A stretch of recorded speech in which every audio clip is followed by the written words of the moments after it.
या पराख्या पश्यन्ति मध्यमाथौ तदनु भगवती वैखरी वर्ण रूपा सास्मद्वाचम प्रसन्ना विधि हरि गिरीशा राधिका करोतु। सरदार पटेल विश्वविद्यालय के इस भव्य प्रांगण में मध्य प्रदेश साहित्य अकादमी संस्कृति परिषद के सौजन्य से आयोजित इस समारोह के मुख्य अतिथि कुलाधिपति इंजीनियर श्री दिवाकर सिंह जी हमारे इस कार्यक्रम में अध्यक्षीय आसन जी को सुशोभित कर रहे हैं।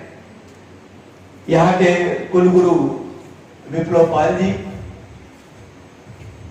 और उसके साथ ही हमारी ऋषि परंपरा का प्रतिनिधित्व करने वाले सभी कविगण।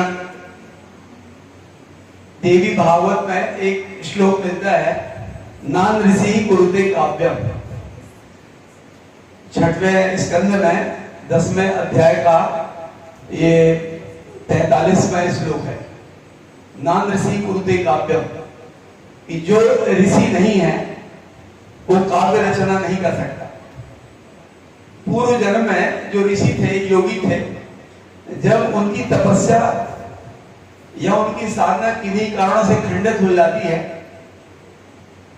तो अपने सत्कर्मों के कारण, जब भारतीय मान्यता है और पुराणों में तो इसका प्रमाण भी है, तो अगले जन्म में वे कवि के रूप में, चिंतक के रूप में अवतरित होते हैं और एक दूरदृष्टि से, एक कल्पना से, एक फूल तो बगीचे में खिल सकता है, उसकी शोभा बढ़ा सकता है, लेकिन फूल को हंसना कवि ही बता सकता है। ये विशेषता है। तो ऐसे हमारे ऋषि तुल्य कविगण यहाँ मंच में आसीन है। हमारे विश्वविद्यालय परिवार के सभी ओरेण्य प्राध्यापकगण और नई पीढ़ी के अग्रदूत के रूप में सभी विद्यार्थी, छात्र छात्राएं और जो साहित्य अकादमी की निरंतर श्रृंखला चला रहे हैं विभिन्न आयोजनों के माध्यम से, उसमें हमारे कार्यक्रम अधिकारी श्री राकेश सिंह जी। आज जैसा कि हम जानते हैं कि 4 अप्रैल माखनलाल चतुर्वेदी जी की जन्मतिथि है। उस दिन उनकी जयंती मनाई जाती है।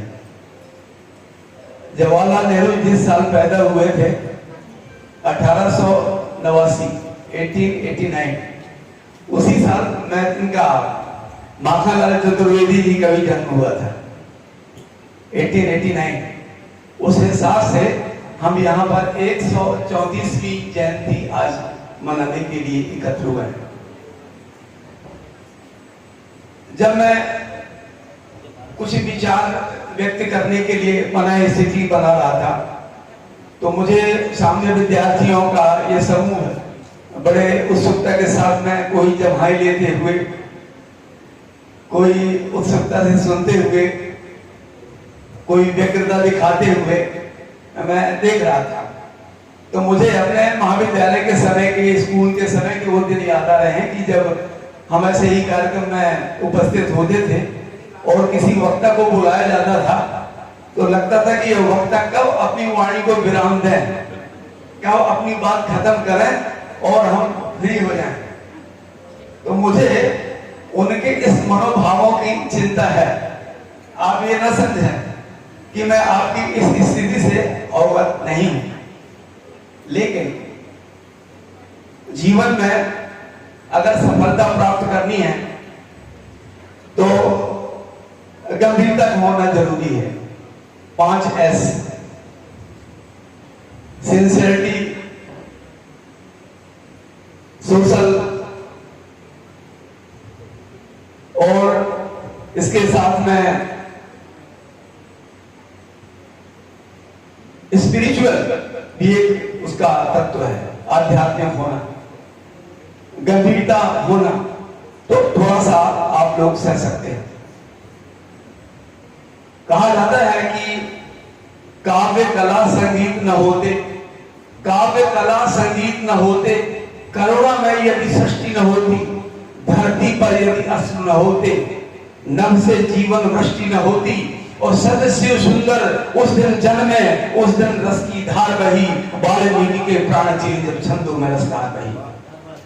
तो कविता का जन्म ही मानवीय करुणा और संवेदना के उत्स से हुआ है।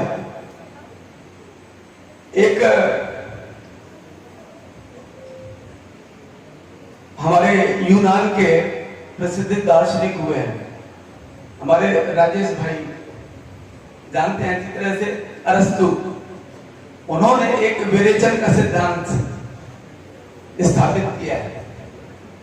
विरेचन के सिद्धांत में यह है कि कविता के द्वारा किस प्रकार मनोभावों को तृप्ति मिलती है, आदमी एक संतोष प्राप्त करता है। तो जिस प्रकार से पेट खराब हो जाता है तो उसमें या तो वमन कराया जाए या तो परवेशन किया जाए, इसके द्वारा व्यक्ति को चैन मिलता है। तो ऐसे ही कविता का हाल है। कविता जब करुणा और त्रास दोनों की अनुभूति करते हुए सामने आती है, हम श्रवण करते हैं, हम सुनते हैं जब तक मेहता के साथ में, तो उनके परिपाक से जो भाव पैदा होता है उसके द्वारा हमें शांति मिलती है। जहां तक आज माखनलाल जी चतुर्वेदी की बात है, तो वाल्मीकि जी ने कहा था एक बार कि मां निषाद प्रतिष्ठान त्वं गमा शाश्वती समान। एक क्रौंच पक्षी का वध होते देख करके और वाल्मीकि जी के हृदय में करुणा का भाव पैदा हुआ और उन्होंने ये श्लोक लिखा। ये साहित्य में पहला श्लोक माना जाता है वाल्मीकि का।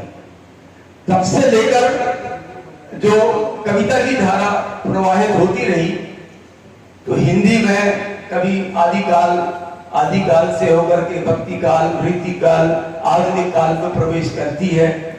प्रगति प्रयोगवाद के दौर भी आए, लेकिन उनके पहले एक छायावाद का एक दौर था। प्रसाद जो हिंदी साहित्य के विद्यार्थी होंगे वो जानते होंगे, प्रसाद, पंत, निराला और महादेवी वर्मा ये मूर्धन्य हस्ताक्षर थे छायावाद में। लेकिन उसी छायावाद के अंदर एक राष्ट्रीय सांस्कृतिक धारा का प्रवाह भी बह रहा था, जिसमें राष्ट्र के प्रति समर्पण और अपना सांस्कृतिक बोध भी रचनाओं के माध्यम से व्यक्त हो रहा था। उसके प्रतिनिधि कवि हैं माखनलाल चतुर्वेदी जी। माखनलाल चतुर्वेदी केवल एक कवि ही नहीं थे, वो एक नाटककार थे, एक जाने माने पत्रकार थे, निबंधकार थे, और सबसे पहले सबसे बढ़कर वो स्वतंत्रता संग्राम सेनानी थे। उसके कारण उन्हें जेल यात्रा भी करनी पड़ी। ये 1998 की बात है। मैं होशंगाबाद एक अपने विभागीय स्थानांतरण से ट्रांसफर हुआ, तो वहां एक इटारसी के पास में एक हमारे विभाग की कॉलोनी थी। तो जब मैं गया तो वहां का जो अतिथि गृह था उसका नाम था माखनलाल चतुर्वेदी अतिथि गृह। तो मैंने सोचा कि एक तकनीकी क्षेत्र में, तकनीकी विभाग में, एक संस्थान में ये APJ Abdul Kalam missile man 1997 में उस विभाग में आए थे। हमने उन्हें देखा, जीन्स पहने हुए नीले रंग की और नीले रंग का शर्ट पहने हुए, हम सोच भी नहीं सकते कि हम ये होने वाले राष्ट्रपति हैं। हमने उनके साथ में समय बिताया, फोटो खिंचवाई, लेकिन नहीं मालूम था वो साइंटिस्ट के तौर पर आए थे DRDO के। तो ऐसे विभाग में माखनलाल चतुर्वेदी जी की क्या जरूरत, क्या काम। तो पता चला कि यहाँ एक गांव है बावई, और ये माखनलाल चतुर्वेदी की जन्मभूमि है। एक बार मुझे अवसर भी मिला बावई जाने का। तो 4 अप्रैल 1889 में जन्म लेने के बाद, उस समय विद्यालयों की बड़ी कमी थी। इटारसी में जैसे जैसे जैसे 8वीं तक उन्होंने पढ़ाई की, और ज्यादातर पढ़ाई उन्हीं घर ही में हुई। संस्कृत, बंगला, गुजराती, हिंदी, अंग्रेजी सभी भाषाएं उनको आती थी। फिर वो 8वीं की परीक्षा देने के लिए जबलपुर आए, और परीक्षा देकर के वो वापस चले गए, और 16 वर्ष की उम्र में अध्यापक बन गए। इसके बाद उसी समय पे एक माधव प्रसाद सप्रे ख्यातिवंत पत्रकार हुए हैं, पत्रकारिता के क्षेत्र में बड़ा नाम है माधव प्रसाद सप्रे जी। तो उन्होंने एक हिंदी केसरी अखबार निकाला नागपुर से।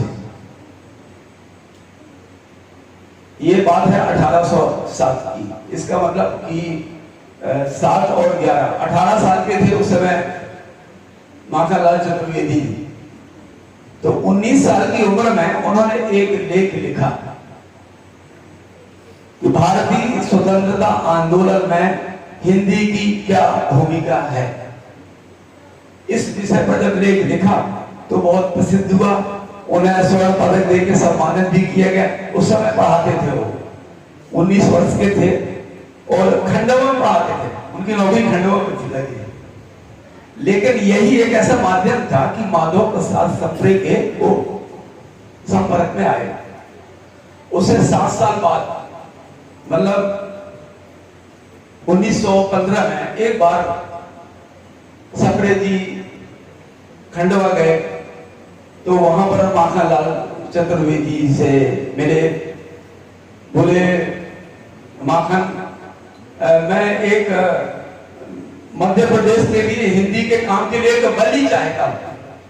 वो चौंक गए। माखनलाल, क्या है मेरा अभिप्राय? बोले, मैं जगह बहुत से युवाओं से मैंने बात की, कुछ काम करो हिंदी के लिए, प्रदेश के लिए, लेकिन मेरा भरोसा नहीं बन पाया। तो मैं चाहता हूं कि तुम सब कुछ अर्पित कर दो मध्य प्रदेश में हिंदी के काम के लिए। माखनलाल जी ने कहा कि अगर आपको ऐसा लगता है कि मैं ये काम कर सकता हूं, तो मैं आपके दरवाजे पर खड़ा हूं। और माधव प्रसाद सप्रे जी माखनलाल चतुर्वेदी जी को लेकर के तब जबलपुर आए खंडवा से। और जबलपुर में एक कंपनी बनाई, कुछ नाम है, विष्णु प्रसाद शुक्ल थे, सिहोरा, वहीं पास में एक नगर, वहां के रहने वाले एक रघुवीर व्यवहार थे रहने वाले। तो ऐसे कुछ लोगों के साथ मिलकर के उन्होंने एक कर्मवीर लड़ी मर्दानी, वह तो झांसी वाली रानी थी, स्वतंत्रता आंदोलन के लिए जो राष्ट्रीय सांस्कृतिक चेतना का जो साहित्य सृजन हुआ, उसमें उनका भी योगदान था। मैथिली शरण गुप्त है, सियाराम शरण गुप्त, माखनलाल चतुर्वेदी, ये सब राष्ट्रीय सांस्कृतिक धारा के कवि के रूप में अपनी पहचान बनाने में सफल रहे हैं। तो कोई भी कवि, कोई भी चिंतक जब अपने समाज को एक नई दिशा देता है, और उस समय तो दिशा की जरूरत ही थी, सारा भारत बिल्कुल अपना आत्मविश्वास खो चुका था, तो उसे जागृत करने के लिए ऐसे साहित्य का निर्माण हो जिसमें कि हमारा सांस्कृतिक गौरव भाव, क्योंकि हमारे पास हमारी संस्कृति इतनी संपन्न थी कि हम उस पर गौरव कर सकते थे। चाहे गीता हो, चाहे वेद हो, चाहे उपनिषद हो, ऐसी महान विरासत थी हमारे पास में, लेकिन हमारे अंदर वो विश्वास खत्म कर दिया गया। तो महर्षि शरण गुप्त भी उनके साथ में बराबर सदन का कार्य कर रहे थे। रामधारी सिंह दिनकर भी उनके साथ बाद में जुड़ गए। तो हम ये कह सकते हैं संक्षिप्त में कि हम जिस एक भारतीय आत्मा माखनलाल चतुर्वेदी के जिस जन्म वर्ष पर और जयंती पर जो हम यहाँ आज एकत्र हो रहे हैं, तो सच्ची श्रद्धांजलि और उनका स्मरण करना तभी सार्थक होगा जबकि राष्ट्र निर्माण में हमारे संकल्प पवित्र हों, शुद्ध संकल्प हों। संकल्पों की शुद्धता फिर किसी साधन की मोहताज नहीं हो पाती। साधन अपने आप उपलब्ध हो जाते हैं और उनका जीवन माखनलाल चतुर्वेदी का इस बात का प्रमाण है कि यदि संकल्पों की शुद्धता हो तो फिर संसाधनों की कोई कमी नहीं रह जाती और संसाधन अपने आप जुड़ जाते हैं। कहते हैं कि मैं अकेला ही चला था जानिबे मंजिल, मगर लोग आते गए और कारवां बनता गया। तो इस तरह से आज हमने माखनलाल चतुर्वेदी का स्मरण करने के लिए जो यहाँ पर सामूहिक रूप से एकत्रीकरण किया है, वो अपने आप में एक प्रेरणादायी घटना है। और मैं अपनी बात यही समाप्त करता हूँ, क्योंकि वैसे भी आज काफी विलंब हो गया है और रही सही कसर थोड़ा हमारे माइक्रोफोन ने भी कमी कर दी। तो हम आते हैं दूसरे चरण में, हम अपने कवियों को सुनते हैं। इतनी बात कह करके मैं अपनी बात समाप्त करता हूं। बहुत बहुत धन्यवाद डॉक्टर कौशल दुबे जी। आपकी ओजस्वी वाणी और साहित्यिक दृष्टिकोण ने आज की सभा को सार्थक कर दिया है। अब मैं सादर आमंत्रित करता हूँ इस विश्वविद्यालय के प्रेरणा स्रोत हमारे मुख्य अतिथि एवं कुलाधिपति इंजीनियर श्री दिवाकर सिंह जी से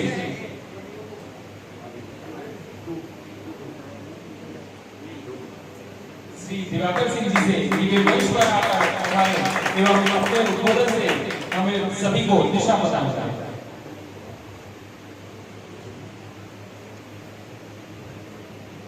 संस्कृति विभाग, मध्य प्रदेश शासन एवं मध्य प्रदेश साहित्य अकादमी के संयुक्त तत्वाधान में आयोजित इस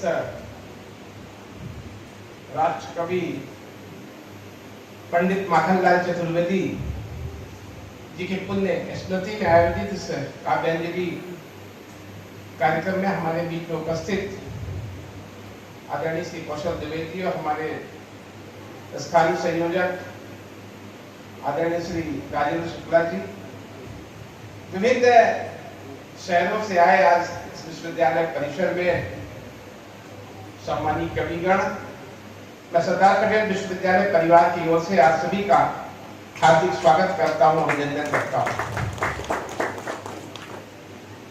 आज जिनके पुण्य स्मृति में ये कार्यक्रम आयोजित किया गया है, पंडित माखनलाल चतुर्वेदी।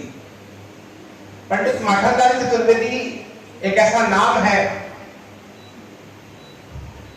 कविता के क्षेत्र में, राष्ट्र कवि के रूप में उनको जो सम्मान मिला वो हमारे जो लोग छात्र यहाँ बैठे हैं, हमारे प्राध्यापक गण यहाँ पे बैठे हैं, वास्तव में हम लोगों को पंडित माखनलाल चतुर्वेदी के बारे में पढ़ना चाहिए और उनके जीवन को, जो उनके आदर्श हैं, अपने जीवन में आत्मसात करना चाहिए।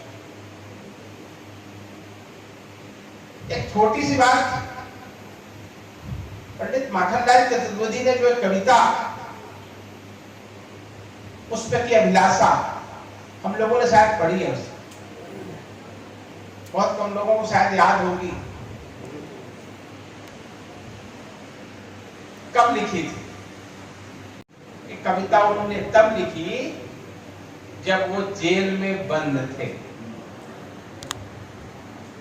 जुलाई 1921 से लेकर मार्च 1922 तक वो जेल में थे और फरवरी 1922 में उन्होंने कविता लिखी। राष्ट्रभक्ति की भावना से उद्बुद्ध होकर राष्ट्रीयता का प्रेम को जागृत करने के लिए हम सब लोगों के लिए, उस समय की जो हमारी भारतवासियों के लिए उन्हें कविता लिखी थी जब वो जेल में बंद थे।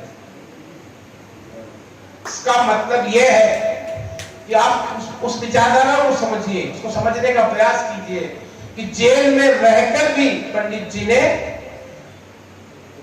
इस राष्ट्र के आंदोलन को क्या धार दी है, उन्हें उस धार को बढ़ाने का, धार को आगे बढ़ाने को, धार को तेज करने का काम पंडित माखनलाल चतुर्वेदी जी ने किया। आज यहाँ पर बहुत सारे जगहों से हमारे बीच में कवि गढ़ाए हुए हैं। मैं चाहता हूं कि आप लोग थोड़ा सा कविता का आनंद लें, क्योंकि सभी को कोई गूंज रहा है, कोई इधर से उधर हो रहा है, लेकिन आप ये समझिए कि सरकार की मनसा साहित्य अकादमी का प्रेम है कि आप लोग को फ्री में कविता सुनने का मौका मिल रहा है।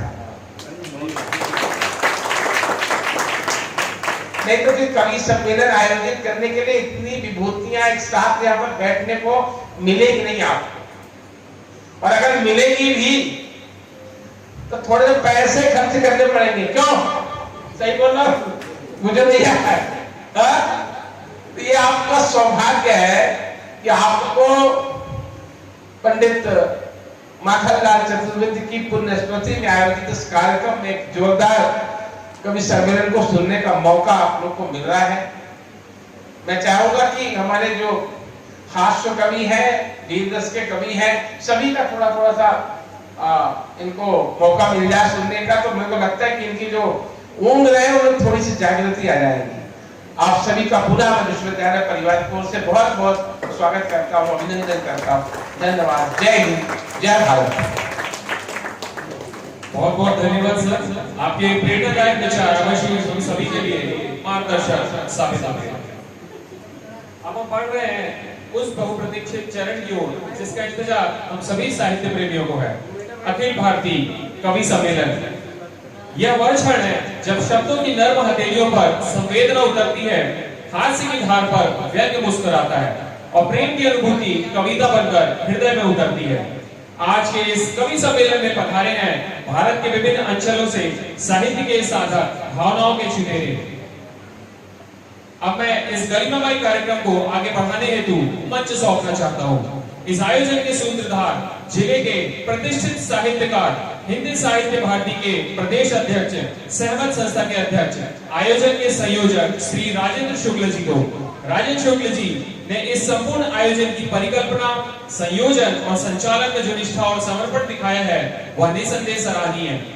शुक्ल जी, आपसे अनुरोध है कि कृपया आगे का मंच संभालें एवं कवि सम्मेलन की का रुख मोड़ देंगे हम, या खुद को वाणी पुत्र कहना छोड़ देंगे हम, और जिस दिन भी हिचकिचाएंगे सच लिखने से कागज को फाड़ देंगे, कलम को तोड़ देंगे, कागज को फाड़ देंगे, कलम को तोड़ देंगे हम। मेरे सम्मुख बैठे हुए वरिष्ठ नागरिक मंच वाराणसी के सभी का नाम तो नहीं ले सकता, लेकिन मैं आपकी कविता प्रेम को प्रणाम करता हूं। और यहाँ जो बैठे हमारे साहित्य अकादमी के जो राकेश सिंह जी हैं, अमर सिंह जी हमारे संस्था के हैं, तुमेश पटले भाई यहाँ उपस्थित हैं, मैं आप सबकी उपस्थिति को नमन करता हूँ। इस कवि सम्मेलन को आगाज देना चाहता हूँ। साथियों, आपने कविताएं तो अंग्रेजी में भी होती हैं, सभी भाषाओं में, लेकिन हमारी हिंदी बड़ी लाजवाब बेमिसाल भाषा। मैं छोटी छोटी बातों से कवि सम्मेलन का आगाज करना चाहता हूँ।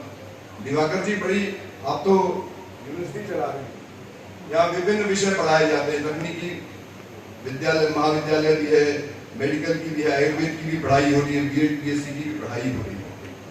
लेकिन आजकल अंग्रेजी का बोलबाला है, अंग्रेजी का बोलबाला इस तरह से हावी हो चुका है, इस तरह से प्रभावी हो चुका है कि हमारे बच्चे हिंदी भी कैसी बोलते हैं, उसमें भी कहीं कहीं हास्य का उत्पन्न होता है। मैं छोटा सा आपको उदाहरण देना चाहता हूँ।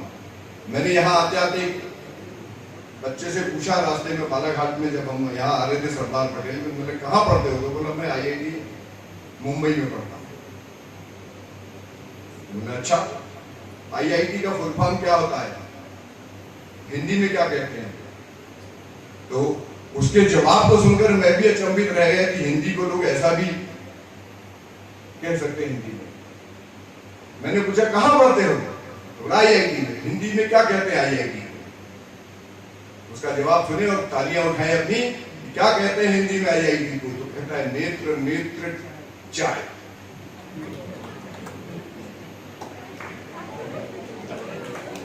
समझ में आ गई तो तालियां ठोको। नेत्र नेत्र चाय।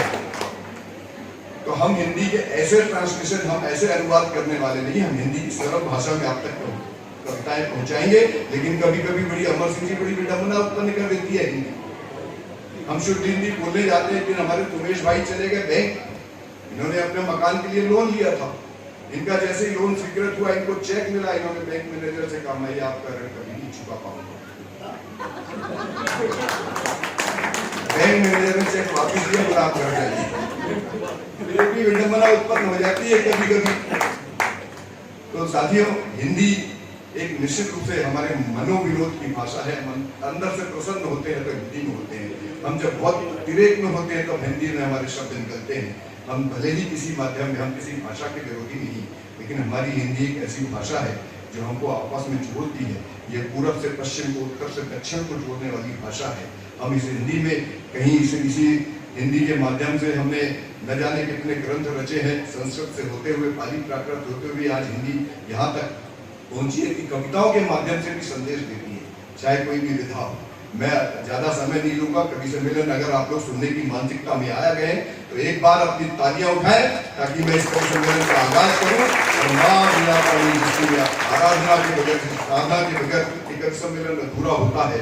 मैं मां वीणा पाणी की आराधना के लिए हमारे बीच में देवादिया से चलकर आई डॉक्टर आभा श्रीवास्तव को यहाँ पर आमंत्रित करना चाहता हूँ कि मां वीणा पाणी को इस मंच पर आमंत्रित करें। एक बार आप लोग भी उन्हें अपनी तालियों से आवाज दीजिएगा।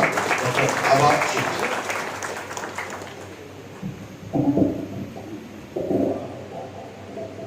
बहुत बहुत आभार। समृद्ध मंच को प्रणाम करती हूँ, जिनकी स्मृति में आज ये व्याख्यान माला पंडित माखनलाल चतुर्वेदी विद्यालय परिसर और उसी का धर्म निभाते हुए ये वाणी वंदना कुलपति महोदय की आज्ञा, समृद्ध मंच की आज्ञा, आप सभी का आशीर्वाद सुनिएगा और जुड़िएगा। बजा दो तार वीणा की,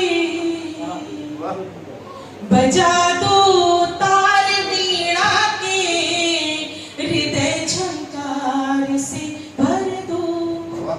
बजा दो तार वीणा के, हृदय झंकार से भर दो।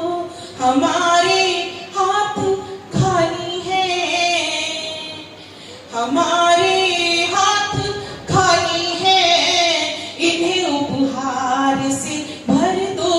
हमारे हाथ खाली हैं, इन्हें उपहार से भर दो। हमारी कामना है प्यार की दुनिया बसाने की, हमारी कामना है प्यार की दुनिया बसाने की। हमारी याचना है हर किसी को प्यार से भर दो। हमारी हर किसी को प्यार से भर दो। और आज जो युद्ध की विभीषिका है, तब मैं वाणी वीणा पाणी से ये प्रार्थना करती हूँ कि कहीं भी प्रेम की सूखी नदी अच्छी नहीं लगती, कहीं भी प्रेम की सूखी नदी अच्छी नहीं लगती। हमारी विनतियां सुन लो, इन्हें रसधार से भर दो। उदासी खत्म हो जाए सभी मासूम चेहरों से, उदासी खत्म हो जाए सभी मासूम चेहरों से। करो जादू मेरी देवी, इन्हें त्योहार से भर दो। करो जादू मेरी देवी, इन्हें त्योहार से भर दो। और चार पंक्ति इस मंच को समर्पित। कि लगा दरबार कवियों वरदान दे दो माँ। लगा दरबार कवियों का, ज्ञान वरदान दे दो माँ।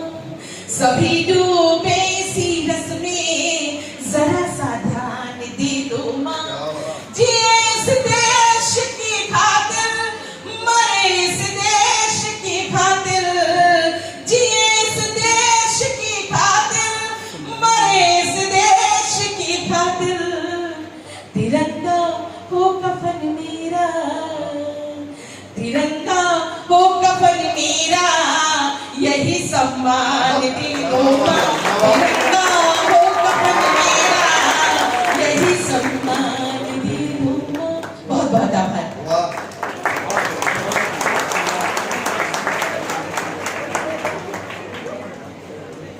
इस अद्वितीय वाणी वंदना के उपरांत जितनी भी तालियां आई, वो कहीं न कहीं आपके मन को झकझोर गई होगी। तो एक बार यहां से लेकर वहां तक पूरा सदन तालियों का घनघोर महोत्सव पैदा करे अगर डॉक्टर रामा श्रीवास्तव ने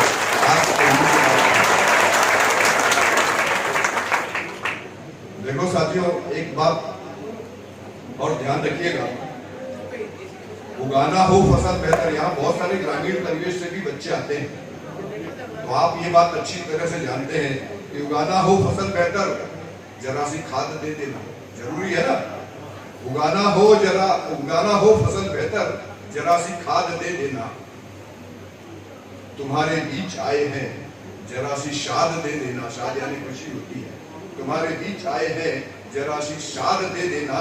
और तुम्हारी तालियां लगती दुआओं से हमें बेहतर, तुम्हारी तालियां लगती दुआओं से हमें बेहतर। अगर अच्छी लगी कविता, जरा सी दाद दे देना। अगर अच्छी लगी जरा सी दाद दे देना। आप दाद देते रहिए, हम आपको हंसाते जाएंगे, गुदगुदाते जाएंगे।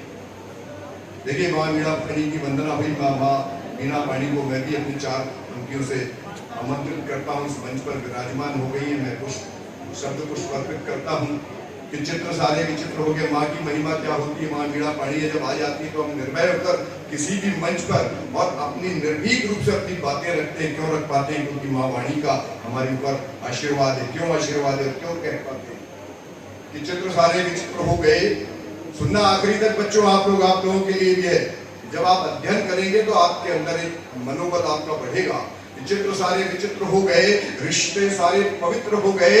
चित्र सारे विचित्र हो गए, रिश्ते सारे पवित्र हो गए। और माँ ने सर पर हाथ रखा तो, माँ ने सर पर हाथ रखा तो दुश्मन सारे मित्र हो गए। दुश्मन सारे मित्र हो गए। माँ मीणा पाणी की ऐसी कृपा है कि आज ये मंच सज गया है। मैं आप सभी को आवाज देना चाहता हूँ जो हमारे बीच नैनपुर से चलकर आता है। अपने पेशे से तो वो आपके जैसे ही आपके महाविद्यालय में प्रोफेसर है हिंदी का, उस समय पश्चात तो शायद प्राचार्य भी बन जाए, तो शायद आपके विद्यालय में भी आने का उसको अवसर मिले। 4 पंक्तियां सीधे सीधे, समय बहुत कम है, ज्यादा लंबी फहरिस्त है कि जोर जोर से चिल्लाने वाला कोई हॉकर नहीं होता और सबका मनोरंजन करने वाला कोई जोकर नहीं होता। जोर जोर से चिल्लाने वाला कोई होकर नहीं होता और सबका मनोरंजन करने वाला कोई जोकर नहीं होता। और मजा उसी को आता है जो मजा लेना जानता है। कविता का मजा लीजिएगा कि मजा लेना उसी को आता है जो मजा लेना जानता है। मजा किसी के बाप का नौकर नहीं होता, मजा किसी के बाप का नौकर नहीं होता। अगर आप मजा लेना चाहते हैं तो अच्छी तालियां कमजोर है। भाई राजेश आइए।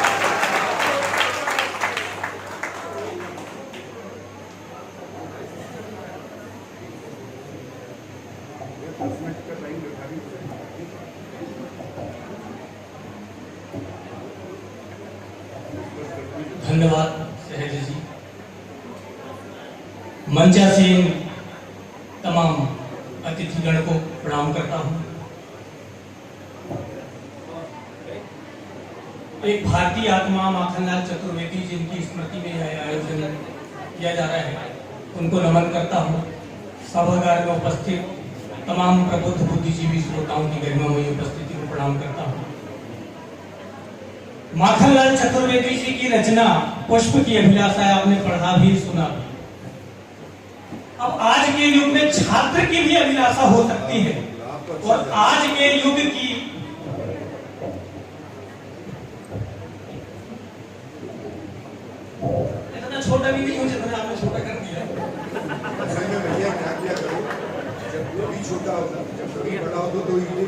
2 ईंट लाके रख लिया करो, माइक छोटा पड़े तो माइक के नीचे ईंटा घोंसड़ दो, कभी छोटा पड़े तो उसको ईंटा के ऊपर खड़े कर दो। बहरहाल बहुत बढ़िया साउंड सिस्टम है। यूनिवर्सिटी से मैं आग्रह करूंगा कि इतना बढ़िया साउंड सिस्टम है, इनको पद्मश्री दिलवाएं, और पद्मश्री नहीं दिलवा सकते तो कम से कम राजश्री दिलवा दें। छात्र की अभिलाषा क्या हो सकती है कि एक छात्र की अभिलाषा कि चाह नहीं मैं पढ़ूं किताबें और पढ़ंता कहलाऊं।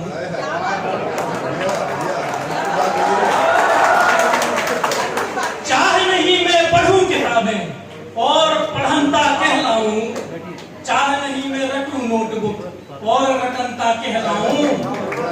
मुझे पास कर देना सर जी, उस कक्षा में देना तुम फेंक, लिख पढ़कर मेहनत करके जिस कक्षा में जाते छात्र ने। अभी बालाघाट की पावन भूमि वैनगंगा के तट को प्रणाम करता हूं कि बालाघाट में आकर के भावना ऐसी जगती है, यहाँ की तो सूखी लकड़ी भी मुझको चंदन लगती है। बहुत अच्छे लोग, लेकिन एक शख्स से मेरा परिचय हुआ, मैंने अपना नाम बताया, डॉक्टर राजेश ठाकुर। हम लिटरेचर वाले पीएचडी वाले डॉक्टर, उसने हमें मेडिकल वाला एमबीबीएस वाला, भाई मैं कलम वाला हूं, उसने मुझे मलहम वाला डॉक्टर समझा। बोले डॉक्टर साहब मेरे एक प्रॉब्लम है। मैंने कहा क्या प्रॉब्लम है? बोले रात को सपने में बंदर दिखाई देते हैं, सपने में बंदर आते हैं, क्रिकेट मैच खेलते हैं। मेरे जेब में टैबलेट थी, मैंने ये टैबलेट खाना, रात को ना सपना दिखेगा ना बंदर दिखेंगे और ना क्रिकेट मैच होगा। बोले डॉक्टर साहब ये टैबलेट में आज रात ना खा के कल रात को खा लूं तो? मैंने कहा आज रात को क्यों नहीं खाओगे? बोले आज रात को मैं क्रिकेट का फाइनल मैच है। कॉलेज में पढ़ाता हूँ, हमारे कॉलेज, आपकी यूनिवर्सिटी और कॉलेज की बात नहीं करूंगा, यहाँ तो लोग विस्तृत गहन अध्ययन करते हैं।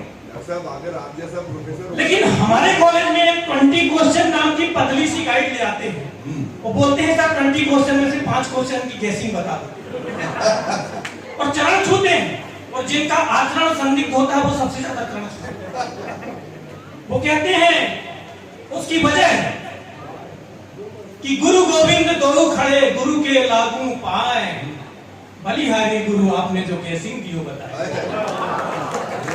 ये स्थिति होती है। वो गुरु ब्रह्मा गुरु विष्णु की परंपरा चली गई। आजकल तो गुरु टीवी, गुरु सीडी, गुरु देवो कंप्यूटर रहा, गुरु साक्षात मोबाइलम तस्मै श्री रिमोट आया। ये इस तरह की स्थिति हो गई।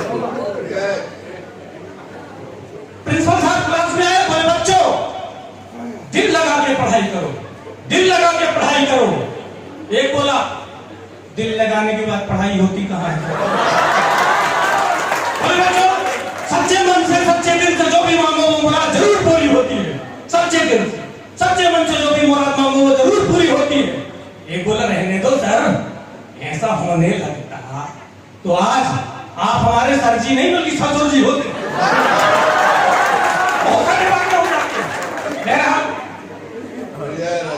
रोटी अपनी रचना प्रारंभ कर रहा हूं। जीवटता, जोश, जज्बा, जुनून की रोटी, बहुत कठिन कमाना दो जून की रोटी। जीवटता, जोश, जज्बा, जुनून की रोटी, बहुत कठिन कमाना दो जून की रोटी। वो भाषा अलग पर भूख की परिभाषा एक है। भाषा अलग पर भूख की परिभाषा एक है। देहरादून हो या हो रंगून की रोटी, बहुत कठिन कमाना दो जून की रोटी, बहुत कठिन। और देखिए किसान की मेहनत का नतीजा, देखिए किसान की मेहनत का नतीजा, मिट्टी, खाद, बीज, मानसून की रोटी, बहुत कठिन कमाना दो जून की रोटी। वो पचेगी हजम होगी वही जान लो इतना, पचेगी हजम होगी वही जान लो इतना। ईमान नियम कायदा कानून की रोटी, ईमान नियम कायदा कानून की रोटी। और सहे थपेड़े तब हुई नसीब ये राजेश, सहे थपेड़े तब हुई नसीब ये राजेश। चूल्हा चक्की लकड़ी तेल नून की रोटी, बहुत कठिन कमाना दो जून की रोटी। दुनिया का सबसे छोटा शब्द मां, लेकिन सबसे विराट विषय वस्तु भी मां। मां पर अपनी रचना का कुछ अंश पेश कर रहा हूं। रचना मेरी बहुत बड़ी है, चूंकि कवियों की फेहरिस्त लंबी है। दुनिया का अनमोल खजाना मां ही है, तमन्नाओं का ताना बाना मां ही। और शुभ चिंतक हमदर्द नहीं, मां सा कोई, असल हकीकत सच ये जाना मां ही। आरजू हसरत सरस तराना मां ही है, अद्भुत अनुपम मधुरिम गाना मां ही है। वो सुर लय ताल तरन्नुम सरगम साज है मां, झूमना थिरकना गुनगुनाना मां ही है, झूमना थिरकना गुनगुनाना मां ही। देव भी जिसको चाहे पाना मां ही है, तीर्थ धाम मठ ठौर टिकाना मां ही है। और मां का आशीर्वाद हिमालय से ऊंचा, होना जिससे हर नजराना मां, होना जिससे हर नजराना मां ही है। जीते जी जन्नत मिल जाना मां ही है, बन बहार बगिया खिल जाना मां ही है। और ख्याल खूबसूरत ख्वाब ख्वाहिश है मां, एक खुशनुमा हंसी अफसाना मां ही। फतेह जीत का जश्न मनाना मां ही है, कामयाबियों का पैमाना मां ही है। और तीर्थ कामयाबियों का पैमाना मां ही है। और पर्व तीज त्योहार जलसा उत्सव मां, ऋण जो नामुमकिन चुक पाना मां ही है, ऋण जो नामुमकिन चुक पाना मां ही है। शांति खुशी रौनक घर आना मां ही है, जीवन खुशबू से भर जाना मां ही है। और गंगा की पावन निर्मल धारा सी मां, जग दुनिया संसार जमाना मां ही, जग दुनिया संसार जमाना मां ही है। वेद ऋचाओं का दोहराना मां ही है, ईश कृपा रब का शुक्राना मां ही है। और जो स्वप्निल स्वर्णिंगो धूली बेला में, मनवा मस्त मधुर मस्ताना मां ही है, मनवा मस्त मधुर मस्ताना मां ही। नया पुराना स्वप्न सजाना मां ही है, सांझ सुनहरी सफर सुहाना मां ही है। और दौड़ धूप जीवन की आपाधापी में, शीतल छांव तले सुस्ताना मां ही। और बीच के पद छोड़कर अंतिम पद पढ़ता हूं कि प्यार वफादारी याराना मां ही है, दिल के आंगन का हरसाना मां ही है। त्याग समर्पण ममता वत्सलता है मां, राजेश निश्चल मुस्काना मां ही है, दुनिया का अनमोल खजाना। राम पर एक रचना 27 पदों का ये मेरा महागीत है। वो मेरे इस महागीत का मैं कुछ पद ही पढ़ूंगा, घबराइए मत, पूरे 27 पद नहीं पढ़ूंगा। गीत इसलिए बड़ा है क्योंकि रामायण के तमाम पात्रों को मैंने इसमें पिरोया है। कुछ चंद पद आपसे शेयर कर स्थान ग्रहण करूंगा।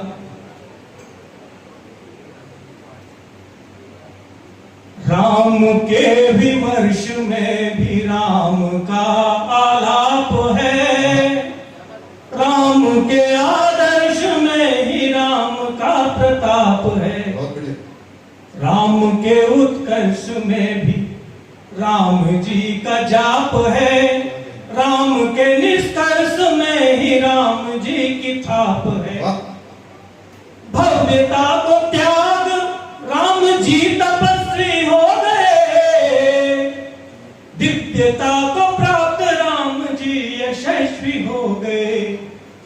परिकल्पना सुराज की उत्कृष्ट राम राज की, स्वर्णिम सुखद अतीत की स्वप्निल सुनहरे आज की। राम युगातीत हैं बिन उनके सब प्रलाप है, राम के आदर्श में ही राम का प्रताप है। संदर्भ सिया व्याख्या लखन राम खुद प्रसंग है, वनवास दृश्य देख सुन के अवध सारा विचलित दशरथ सुमंत भरत भंग उमंग है। कैकेयी मंथरा जो कुटिलता प्रपंच संग है। यह कथा उन्हीं का मनस्ताप पश्चाताप है। राम के आदर्श में ही राम का प्रताप है। सिहे तु राम प्राण राग गीत गान के। सिहे तु राम भजन प्रार्थना पूजन प्रेय है। राम राम बन सके सिया को इसका श्रेय है। राम राम बन सके सिया को इसका श्रेय है। दशरथ सुत उपमान जनक नंदिनी उपमेय है। वह विह्वल वियोगिनी विरहिणी वह विलाप है। राम के आदर्श में ही राम का प्रताप है। मूर्छित लक्ष्मण सेना हत प्रभु ठगी हुई।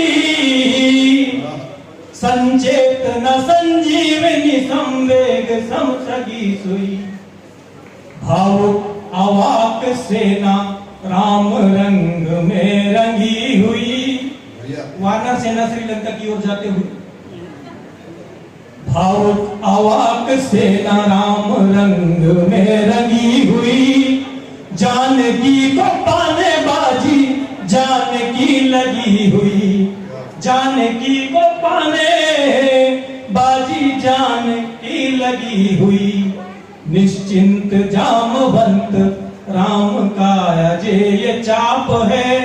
राम के आदर्श में ही मात पित के समतुल्य तीर्थ धाम न मिल पाएंगे। मर्यादा टूट गई अगर तो राम न मिल पाएंगे। सदाचरण संयमशील सत्य सुनाम न मिल पाएंगे। बिन प्रभु धर्म अर्थ मोक्ष काम न मिल पाएंगे। युग अमृतम कथानक त्रेता क्रियाकलाप है। राम के आदर्श में ही राम का प्रताप है।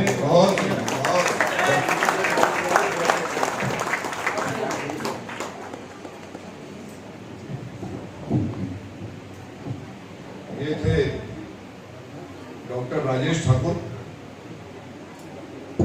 माँ से शुरू करके राम पे आकर समापन किया है। एक बार इनके सम्मान में जोरदार तालियां होनी चाहिए। तो भाई मोबाइल से शुरू किया था, मैं गलत बोल, मोबाइल से शुरू किया था। मोबाइल के बारे में आपको बड़ा विस्तृत ज्ञान दिया और अपने कैरेक्टर के बारे में भी बता रहा था कि कैसे बच्चों को पढ़ना और क्या रचनात्मक बनना और क्या क्या बातें बता रहे। एक दिन ये कॉलेज से घर पहुंचे तो हमारी भाभी जी ने पूरा घर एकदम चकाचक साफ करके रखा था। ये भौचक एकदम, भाई क्या हो गया आज? बोले भाई क्या भगवान क्या बात हो कि आज तो इतना घर साफ कैसे करके रखा है? क्या इंटरनेट बंद है क्या?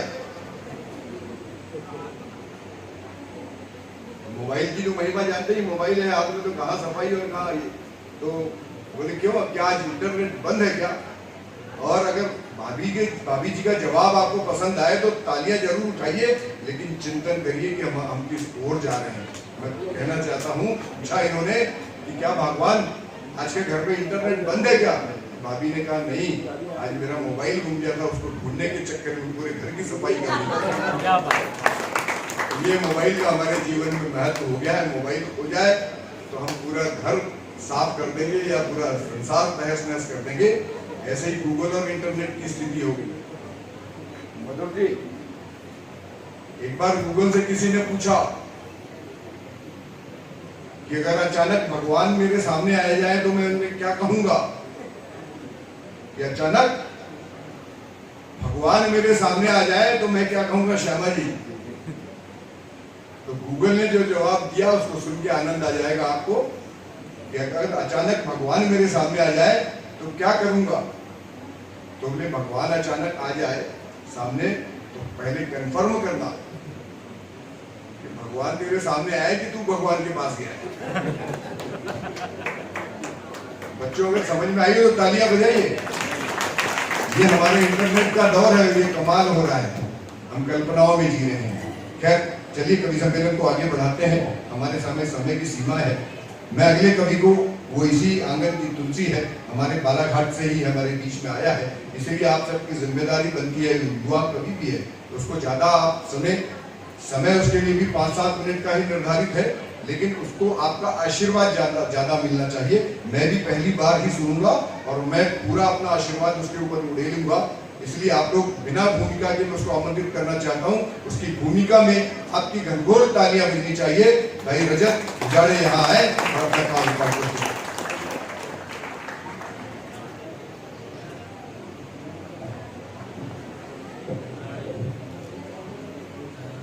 सर्वप्रथम माँ सरस्वती के चरणों में मैं अपना प्रणाम निवेदित करता हूँ और साथ में मंच पे उपस्थित समस्त साहित्य प्रेमियों एवं श्रोतागण, आपके समक्ष मैं अपनी कविता के माध्यम से अपने भाव को व्यक्त करने का प्रयास करूंगा और चाहूंगा कि मुझे आपका आशीर्वाद मिले और स्नेह मिले। सबसे पहले मैं एक छोटी सी कविता आपके सामने रखना चाहूंगा जिसका शीर्षक है भूख। उसका आपको थोड़ा सा बैकग्राउंड देना चाहूंगा। जैसे कि हम सब जानते हैं कि नारी शक्ति जो होती है वो एक सृजन का आधार होती है। इस संदर्भ में जब जो नारी है वह एक सृजन कर रही है, वैसी स्थिति में यह आवश्यक है कि वह स्वस्थ हो, कुपोषण की स्थिति ना बने। अब कल्पना कीजिए, जो माँ एक नवजात शिशु को जन्म देने वाली है, अगर वह किसी कारण से कुपोषित हो जाए और वैसी स्थिति में उसके पास आर्थिक स्थिति भी सक्षम ना हो कि वह अपने बालक या नवजात शिशु को बाहरी आहार या पोषण उपलब्ध करा पाए, तो किस प्रकार की स्थिति बनेगी और उनके बीच में किस प्रकार का भाव और संवेदनाओं का आदान प्रदान होगा, अंत में उसकी गति क्या होगी, यह आपके सामने एक छोटी पंक्ति के माध्यम से रखना चाहूंगा। गला सूखता पेट अकड़ता, गला सूखता पेट अकड़ता, अतड़ियां तड़पाती है, इष्ट देव भी रोते खूब जब नरों को भूख सताती है। गला सूखता पेट अकड़ता, अतड़ियां तड़पाती है, इष्ट देव भी रोते खूब जब नरों को भूख सताती है।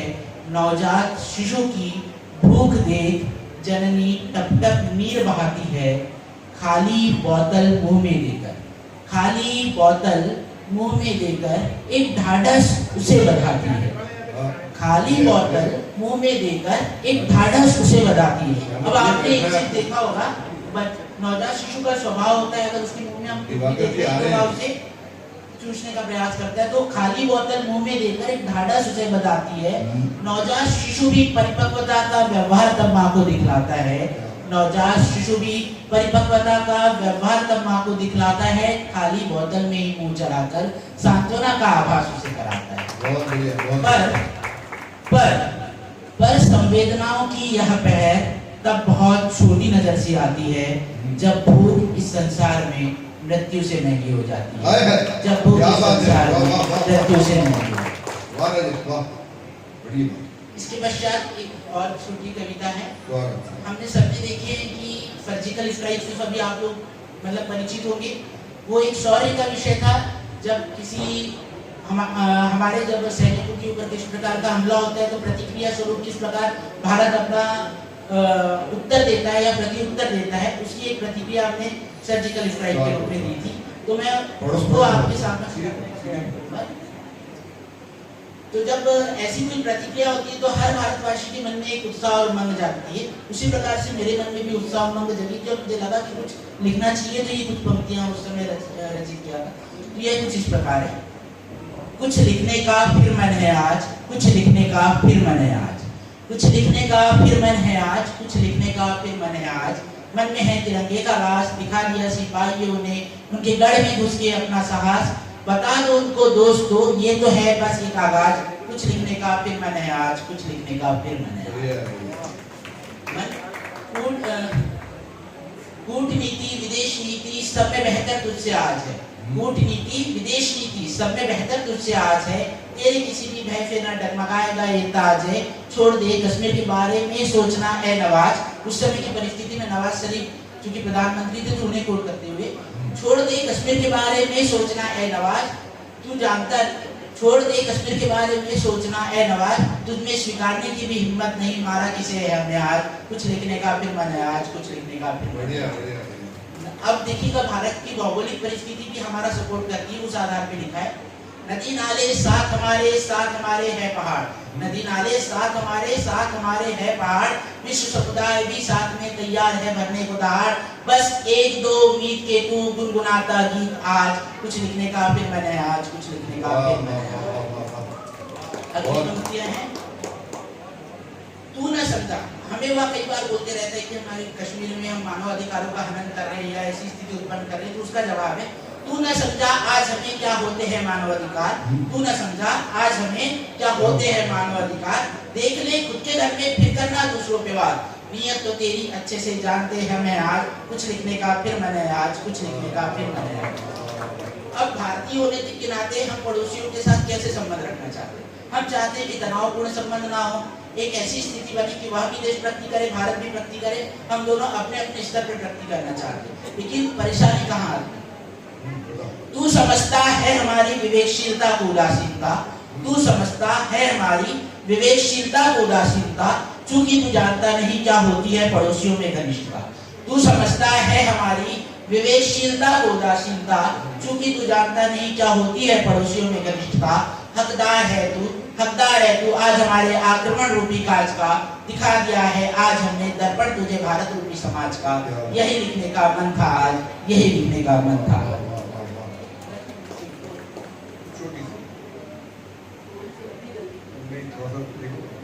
बहुत सारे लोग हैं, अगला दौर अगर हुआ तो अभी आप एक छोटी सी कविता जैसे अभी क्योंकि क्या है हमारे पास में बड़े वरिष्ठ लोग बैठे हैं जिनको सुनने के लिए पूरे सदन वाले बैठे हैं, तो अगर इनको नहीं पहुंचा पाया तो फिर हमारा अभी तो शुरुआत है, इसलिए समापन है। एक छोटी सी कविता वात्सल्य रख देता हूँ। वात्सल्य में बिना भूमिका के पढ़ी, बिना भूमिका। इसमें लेखक और जो जिस चीज का आप सुनो एक बात बताओ, ये सब समझदार लोग बैठे, ये हमसे समझदार अगर नहीं होते तो सुनने क्यों बैठे, इसलिए बिना भूमिका। ठीक, तो उसमें मतलब प्रश्नोत्तर है एक प्रकार से, ए बेल ऐसा क्या खास है तुझमें क्यों इतना भाव तू खाती है, ए बेल ऐसा क्या खास है तुझमें क्यों इतना भाव तू खाती है, रस्सी का सहारा दिया तो तुझको ऊपर क्यों नहीं चढ़ जाती, ए बेल ऐसा क्या खास है तुझमें क्यों इतना भाव तू खाती है, रस्सी का सहारा दिया तो तुझको ऊपर क्यों नहीं चढ़ जाती। बेल का उत्तर आता है, मूर्ख ऐ बेल ऐसा क्या खास है तुझमें क्यों इतना भाव तू खाती है, रस्सी का सहारा दिया तो तुझको ऊपर क्यों नहीं चढ़ जाती है। बेल उत्तर देती है, माँ हूँ मैं फल फूलों की, कुछ जिम्मेदारियां मुझ पर चढ़ जाती है। माफ कीजिएगा, कोई कोई बात नहीं, एक बार जोरदार तालियां।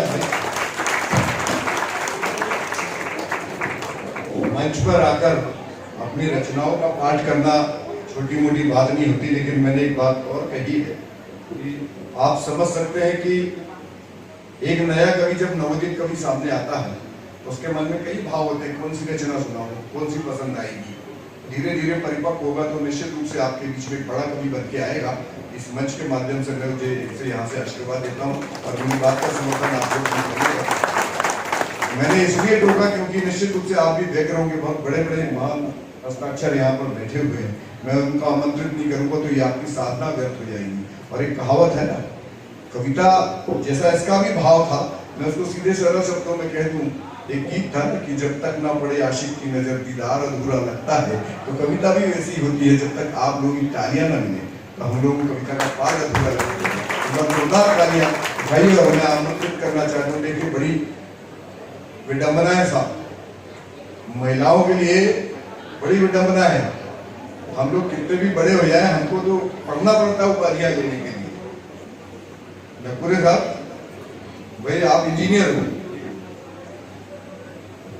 अगर कोई डॉक्टर बन गया हम में से पढ़ लिख के, हमारी धर्म पत्नी को वैसे ही डॉक्टर नहीं बन जाती बिना पढ़े लिखे, डॉक्टर नहीं पाई हो गई। कोई सेठ बन गया तो उसकी पत्नी सेठानी हो गई। तो ये तो महिलाओं को एक विशेष दर्जा प्राप्त है। लेकिन मैं भूमिकाएं लंबी नहीं कर रहा हूँ, छोटी छोटी भूमिकाएं करने को तो बहुत कर सकता हूँ, मैं ही आपको आधा घंटा यहाँ हंसा सकता हूँ। लेकिन छोटी सी बात कह रहा हूँ कि हमारे बीच में जो स्वयं मास्टर नहीं, किसी मास्टर की पत्नी नहीं है कि मुझे तो नहीं मालूम, लेकिन मंडला से चलकर आई है डॉक्टर आभा दुबे अनामिका, मैं उनको यहाँ पर आपकी तालियों के बीच में आमंत्रित करना चाहता हूँ। जब वो गद्य लिखती हैं तो महादेवी वर्माधरी की हो जाती हैं, और जब कविताएं लिखती हैं तो सुभद्रा कुमारी चौहान जैसी हो जाती हैं। ऐसी नारी शक्ति को मैं आपके बीच आपकी तालियों के बीच आमंत्रित करना चाहता हूँ। आए डॉक्टर आभा दुबे। और आप लोगों को भी जिम्मेदारी सौंप रहा हूँ, बालाघाट की जिम्मेदारी है। सरदार पटेल विश्वविद्यालय की इस प्रतिभाशाली जितने छात्र शक्ति यहाँ बैठी है, आपको जिम्मेदारी है कि आपके बीच में बड़े वरिष्ठ और महनीय कवि हैं, तो इनको सुनने का आपको सौभाग्य मिला है। आप इनको सुनिए पूरी टाइम, कुछ न कुछ आप हासिल करके जाए।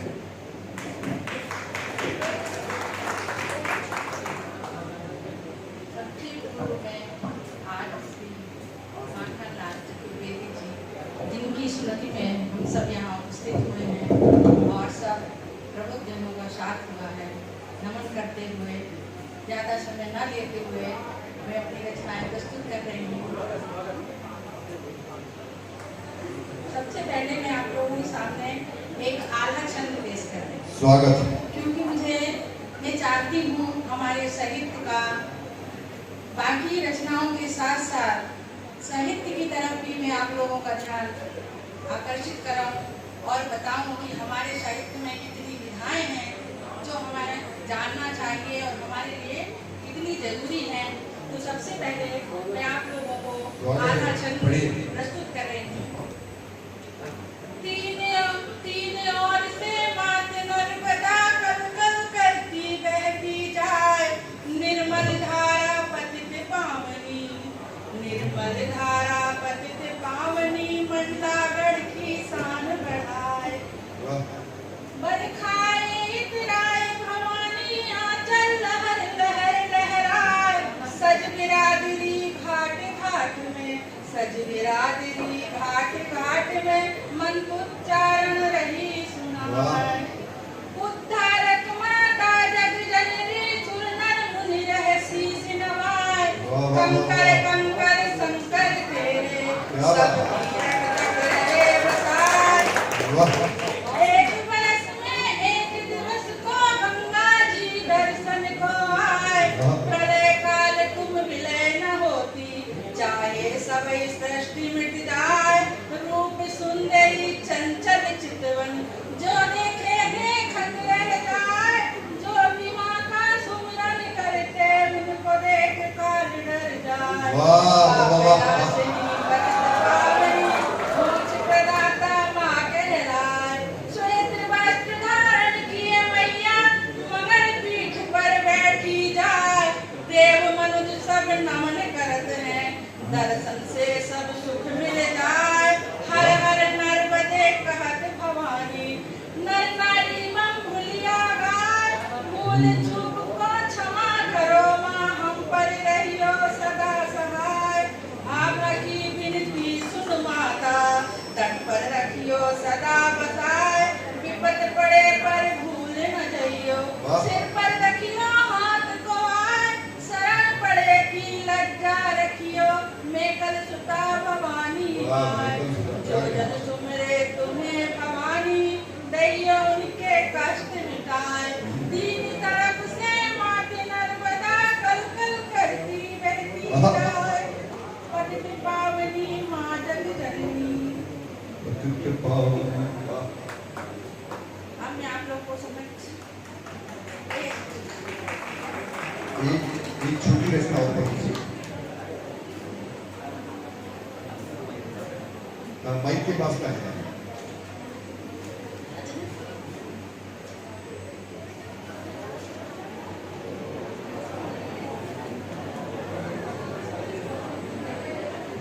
अब मैं आप लोगों के समझ थोड़ा पास का माइक के पास। बिगेर मूवी का बनाए हुए जी एक मन हरण का नाचनी छंद प्रस्तुत कर रही हूँ। बहुत देखिए बच्चों, ये छंद साहित्य की विधाएं हैं। अगर आप इनके शब्दों को पकड़ेंगे तो बहुत, इसमें भी मैथमेटिक्स होता है, जो छंद होते हैं ना इसमें गणित होता है।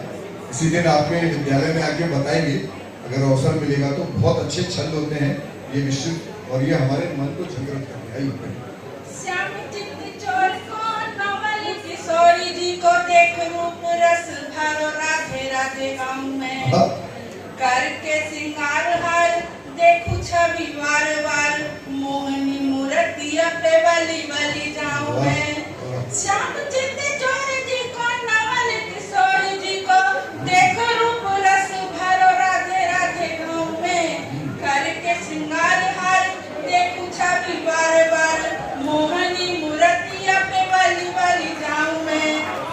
करके श्रृंगार हार देखूं छवि बार बार मोहनी मूर्तिया पे बलि बलि जाऊं मैं। श्याम चित्त चोर जी को नवल किशोर जी को देखो रूप रस भरो राधे राधे गाँव में। नैन मत वारे कारे रस भरे रत्न नारे लटे घुंघराली काली उलझ न जाऊं मैं।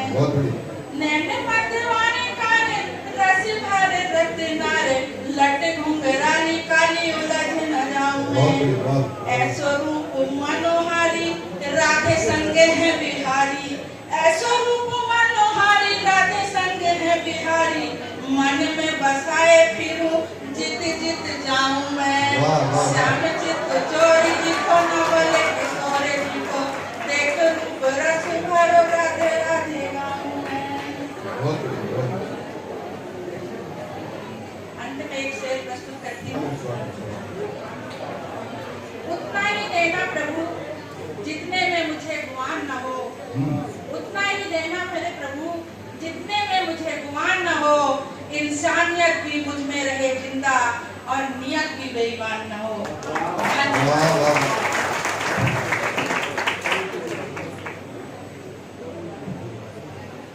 चलिए मैं अब वास्तविक जो मंच के सिद्धस्त कवि लोग हैं उनकी तरफ अग्रसर होता हूँ।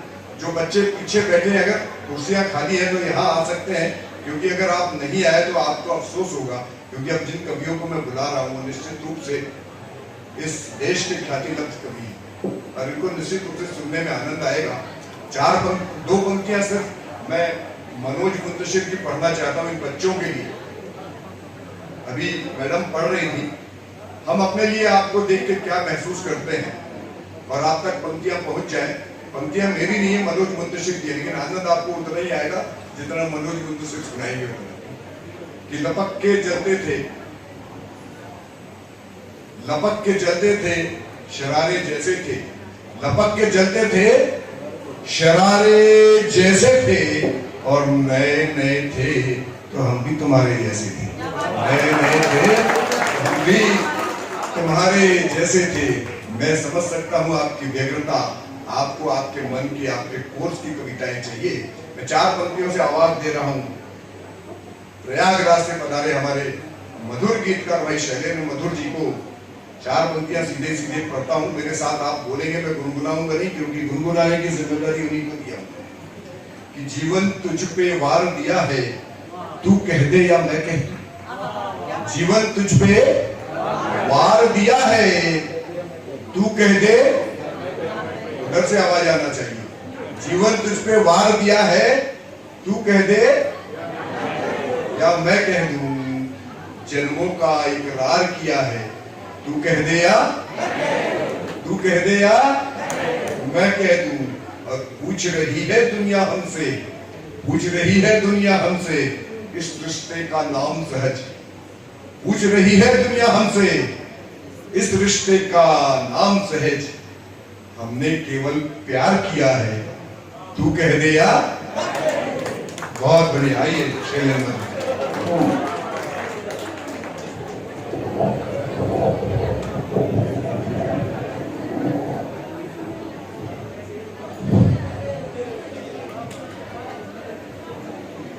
प्यारे विद्यार्थियों, मैं ज्यादा देर आपके बीच नहीं रहूंगा। बस जितना देर रहूंगा आपकी तन्मयता चाहता हूं, क्योंकि कवि सम्मेलन अभी तक कवि सम्मेलन लगा नहीं। मैंने कहा था कि आप विश्वविद्यालय के छात्र हैं, जुड़िए और सुनिए। बिना किसी भूमिका के 4 पंक्तियां आपको देता हूं, अपने को जोड़ता हूं। कि झील में फूल है शिकारी, झील में फूल है शिकारी। वाह। एक नदी दो मगर किनारे, एक नदी दो मगर किनारे।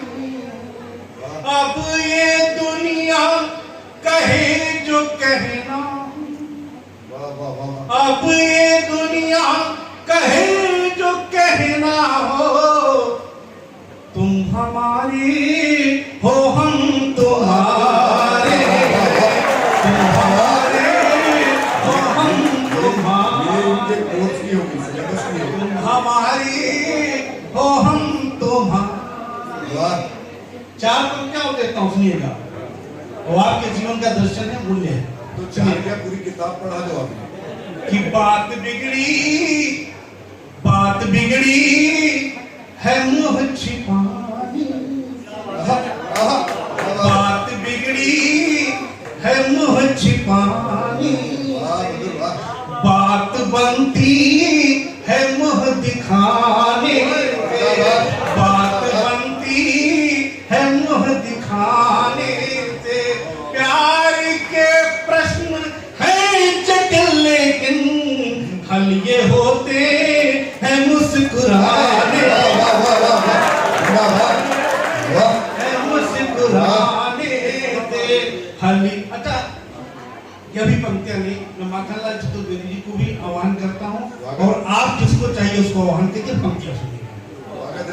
कि भूख मिटती नहीं मिटानी, भूख मिटती नहीं मिटाने से, प्यास बुझती नहीं बुझाने से, दिल में तूफान है तेरी चाहत का, दिल में तूफान है तेरी चाहत का, दिल ये संभलेगा तेरे आने से।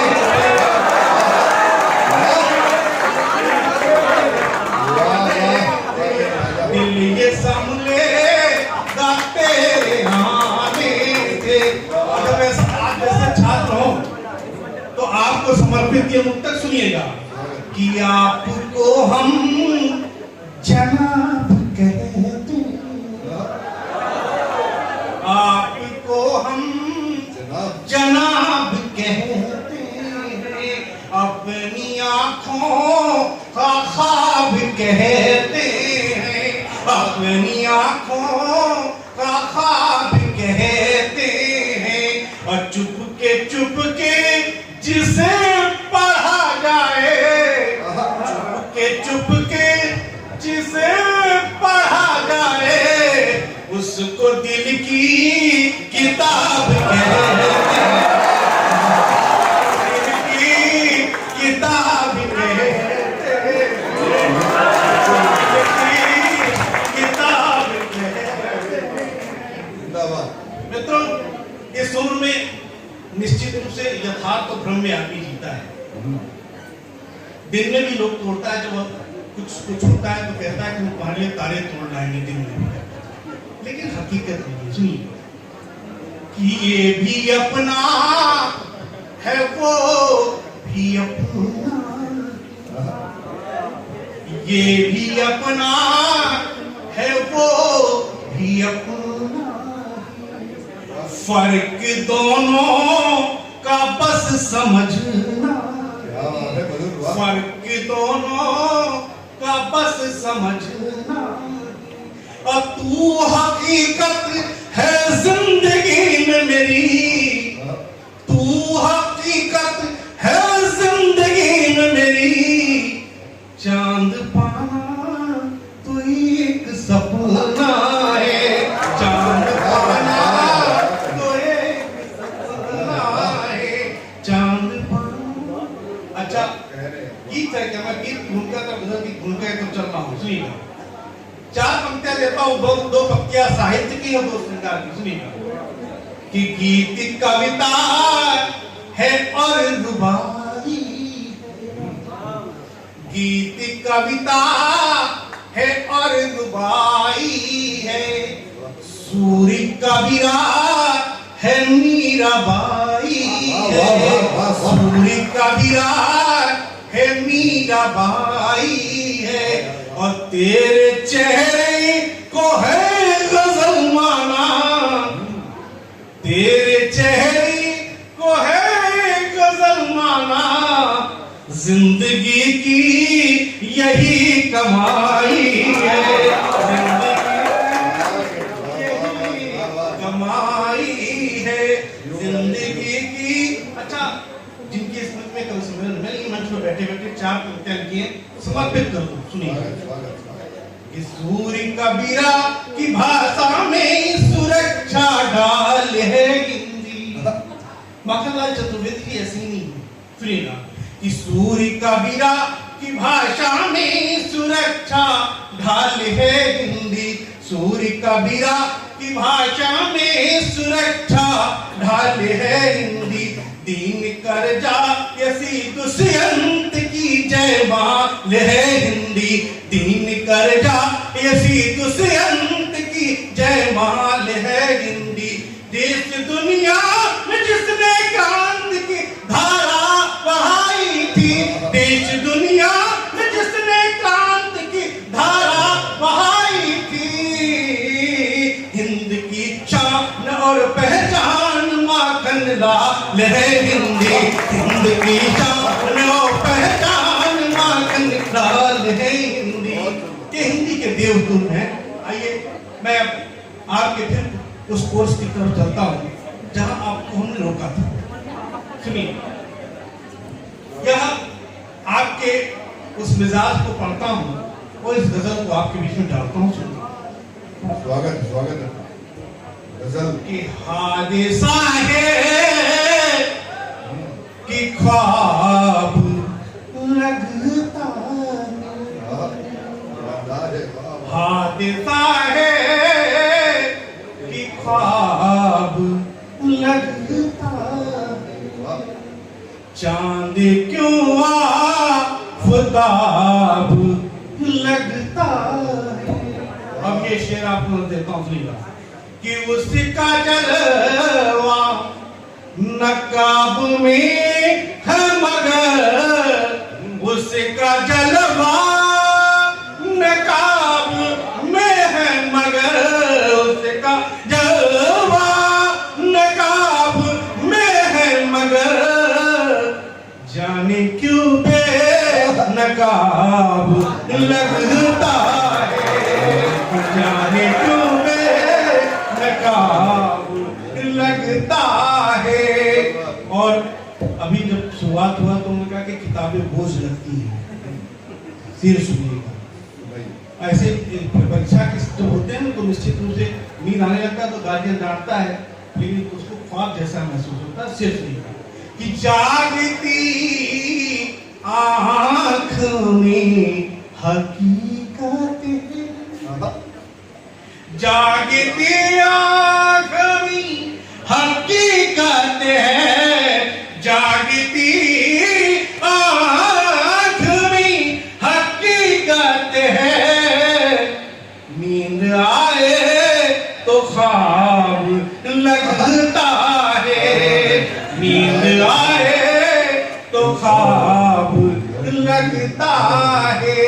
और ये शेर बतौर खास आप लोगों के बीच कि उसका जलवा, उस एक महफिल बहुत से लोग मगर, एक महफिल बहुत से लोग मगर, एक महफिल बहुत से लोग मगर, वो तो आली जनाब लगता है, वो तो आली जनाब लगता है। और आइए मैं इस माहौल को थोड़ा परिवर्तित करता हूं और एक गीत को आपके बीच में समर्पित करता हूं, जिसके लिए मेरी पहचान है।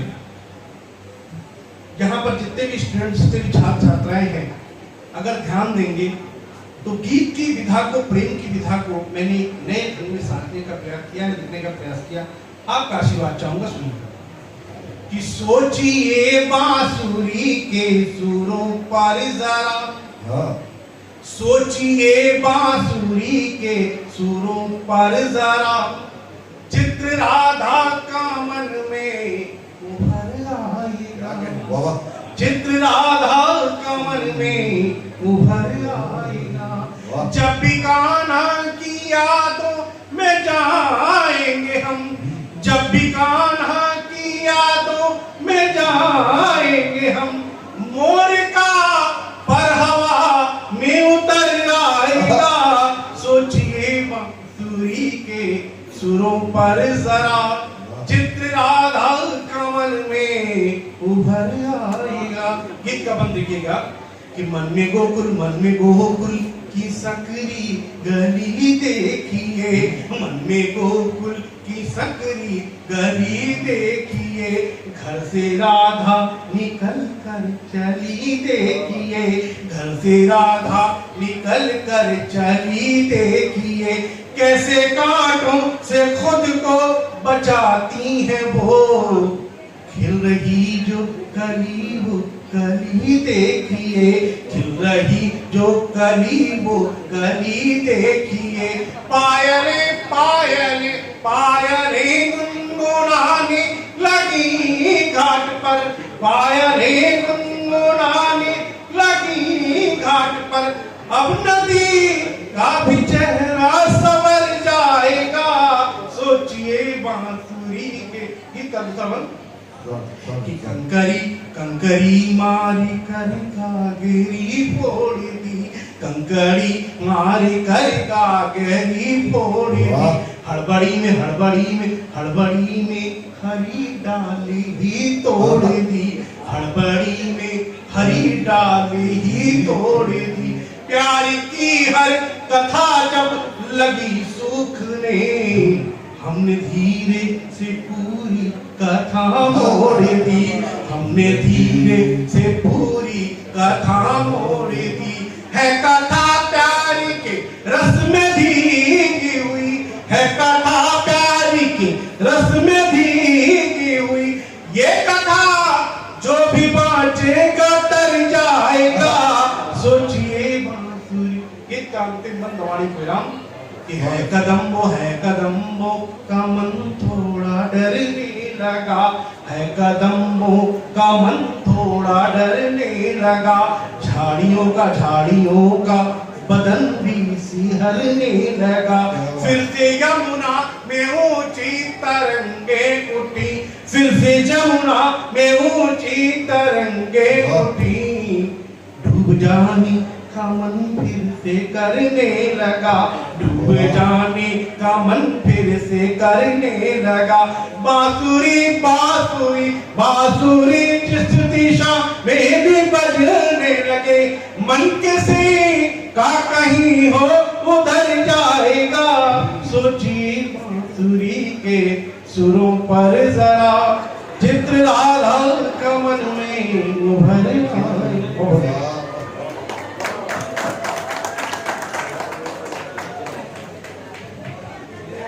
देखिए, शैलेंद्र मधुर अगर पसंद आए हो और आपके सिलेबस के कवि हो तो मुझे कहना नहीं चाहिए, तालियां आपको बजानी चाहिए। और एक बात और कहना चाहता हूँ, अब कवि सम्मेलन जैसा इन्होंने कहा कि प्रारंभ हुआ है और हमारे बीच देश के ख्यातिलाप कवि बचे हुए हैं, भाई शंकर सहर्ष जी हास्य व्यंग्य के सशक्त हस्ताक्षर जो आपको बताएंगे।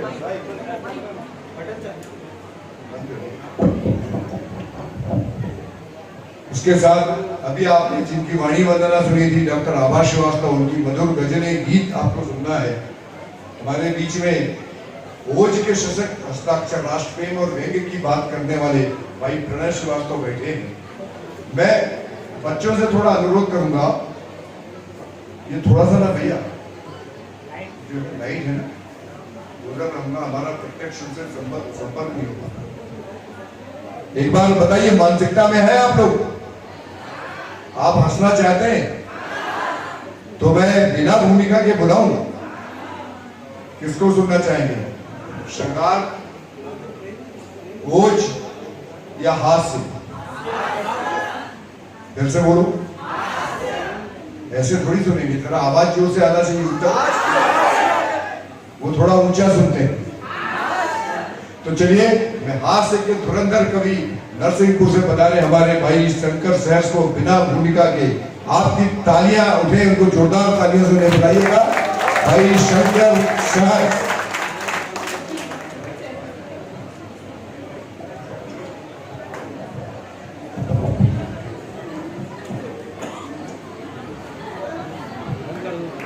एक बार तालियां बजाकर मुझे आदेशित कर दो।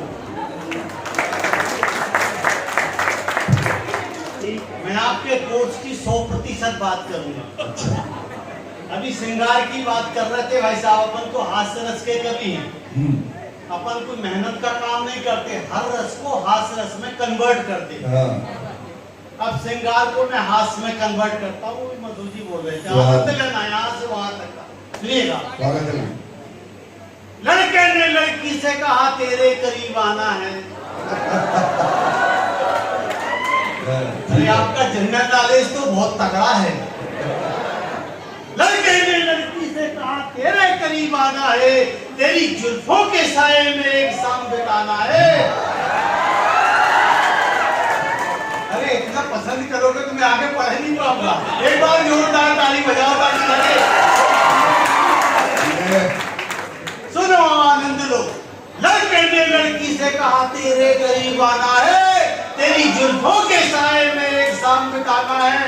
तो लड़की बोली एक शाम तो क्या सारी रात बिताना। ये मानो का लेके ले जा, जब नींद पूरी हो जाए तो वापस ले आना। क्या बात है। जोरदार ताली बजाओ अगर बात पसंद आई। सुनिएगा। अब ताली जब बात समझ में आए तब बजा ना आखिरी पंक्ति में। पहले ही पेमेंट कर देते हो। मैं वो चार जहाँ ठोक देते हैं, कोई दिक्कत नहीं। युवा शक्ति। उतार। अब ये फोटो उतार ले। इस फोटो का क्या हुआ, कल अखबार में छपेगा, अखबार रद्दी में बिकेगा, रद्दी हलवाई खरीदेगा, ग्राहक आएगा जलेबी मांगेगा, हलवाई इसी अखबार में ग्राहक को जलेबी देगा, ग्राहक जलेबी खाएगा, अखबार को फेंक देगा, कुत्ता आएगा हमारी फोटो को चाटेगा। कहते भैया आप खींचेगा तो अपना केवल एक्सरे ही आएगा, फोटो मोटू नहीं आना। सुनिए फिर से आनंद लो आप। स्वागत है, स्वागत है। लड़के ने लड़की से कहा दिल की धड़कन तेज है। लड़के ने लड़की से कहा दिल की धड़कन तेज है, प्रॉपर कवरेज है, ऐसे में तुम्हारा प्यार मेरे दिल की धड़कनें और बढ़ाने वाला है। तो लड़की बोली जल्दी चेकअप करा ले, तुझे हार्ट अटैक आने वाला है। ये लड़कियों की मन की बात हो गई। बार जोरदार ठोक दो। सब कुछ हास्य भाई साहब। जरा हंस लो हंसी काम आएगी, जरा हंस लो हंसी काम आएगी, जरा खुश हो लो खुशी काम आएगी। जो नहीं सुनोगे तो बुढ़ापे में सिर्फ ईसब गोल की भूसी काम आएगी। ना सुनिएगा भाई साहब। ना हारा साथ देगा, ना जीता साथ देगा, ना खाता साथ देगा, ना पीता साथ देगा। अभी जितने कबूतर उड़ाना है उड़ा लो, वरना ओल्ड एज में सिर्फ पपीता साथ देगा। इधर कबूतरी वाले बैठे लगता है। आनंद लेना भाई साहब, सुनाता हूँ सुनिए। पहली बार हम गए ससुराल, हमारे स्वागत में आई भाई साहब। जब तानसेन कविता पढ़ते थे तो मोर आ जाते थे, अपन जब कविता पढ़ते तो श्रोता आ जाते। श्रोती जी भी आ रही है। आनंद लीजिए। पहली बार हम गए ससुराल, हमारे स्वागत में सासू जी ने सजाया भोजन के लिए थाल और बोली दामान साहब मैं फ्रिज में से निकालकर रसगुल्ले रसमलाई लाती हूँ, मैं फ्रिज में से निकालकर छेने की मिठाई लाती हूँ, मैं फ्रिज में से निकालकर सेव संतरे अंगूर लाती हूँ, मैं फ्रिज में से निकालकर केले अनार खजूर लाती हूँ। हमने कहा सासू जी आप बार लाने का झंझट मन से निकाल दो, इतना परेशान होने की जरूरत नहीं है, आप तो हमें फ्रिज में बिठा दो। आनंद लेना भाई साहब, सुनाता हूँ। शिक्षक ने छात्र से कहा आजकल तुम स्कूल क्यों नहीं आते। शिक्षक ने छात्र से कहा आजकल तुम स्कूल क्यों नहीं आते। छात्र बोला विनम्रता से सब चाहते, सर हमारे घर की प्राचीन परंपराओं की साख मिटती है, एक जगह बार बार जाने से इज्जत घटती है। जोरदार बजाओ अगर पसंद आए। शिक्षक ने छात्र से कहा मैं तुम्हें छोड़ूंगा तब जब तुम बताओगे क्विंटल से छोटी इकाई गिना। भाई साहब तो वही से हंस रहे हैं, इनके सम्मान में जोरदार बजा दो। शिक्षक ने छात्र से कहा मैं तुम्हें छोड़ूंगा तब जब तुम बताओगे क्विंटल से छोटी इकाई का नाम। छात्र बोला सर क्विंटल से छोटा होता है किलोग्राम। शिक्षक ने छात्र से फिर कहा मैं तुम्हें छोड़ूंगा तब जब तुम बताओगे किलो से छोटी इकाई का नाम। छात्र बोला सर किलो से छोटा होता है ग्राम। शिक्षक ने छात्र से फिर डांटते हुए कहा अब चाहे सुबह से हो जाए शाम मैं तुम्हें छोड़ूंगा तब जब तुम बताओगे ग्राम से छोटी इकाई का नाम। छात्र बोला सर आप बेकार में मचा रहे हैं हल्ला, क्या आपको इतना भी नहीं मालूम ग्राम से छोटा होता है मोहल्ला। मैं दो लड़कों के साथ टीवी देख रहा था, मैंने बड़े लड़के का एक गिलास पानी ला दे। बड़ा लड़का बोला नहीं लाऊंगा। छोटा बोला पिताजी ये तो है ही बेवकूफ, आप जाओ पानी पी लो और एक गिलास मुझे भी दे दो। जोरदार बजाओ अगर पसंद आ गई है। थोड़े और एक दंग इधर उधर की सुनाता हूँ, फिर हास की कविता सुनिएगा। सब बन एक टच करते जाए। एक बच्चों के लिए एक बात कर दूं मैं, सुनिए आपके सम्मान में 4 लाइन पढ़ता हूँ, अगर पसंद आ जाए इतनी ताली बजाना कि ताली का महोत्सव कर देना। सुनिए आपको समर्पित करता हूँ कि नव हर्षो उत्कर्षो नव आनंद हो जाना। ये बच्चे इतना बढ़िया सुन रहे हैं, इस पर तो लाल किले के 100 कवि सम्मेलन निछावर करती है।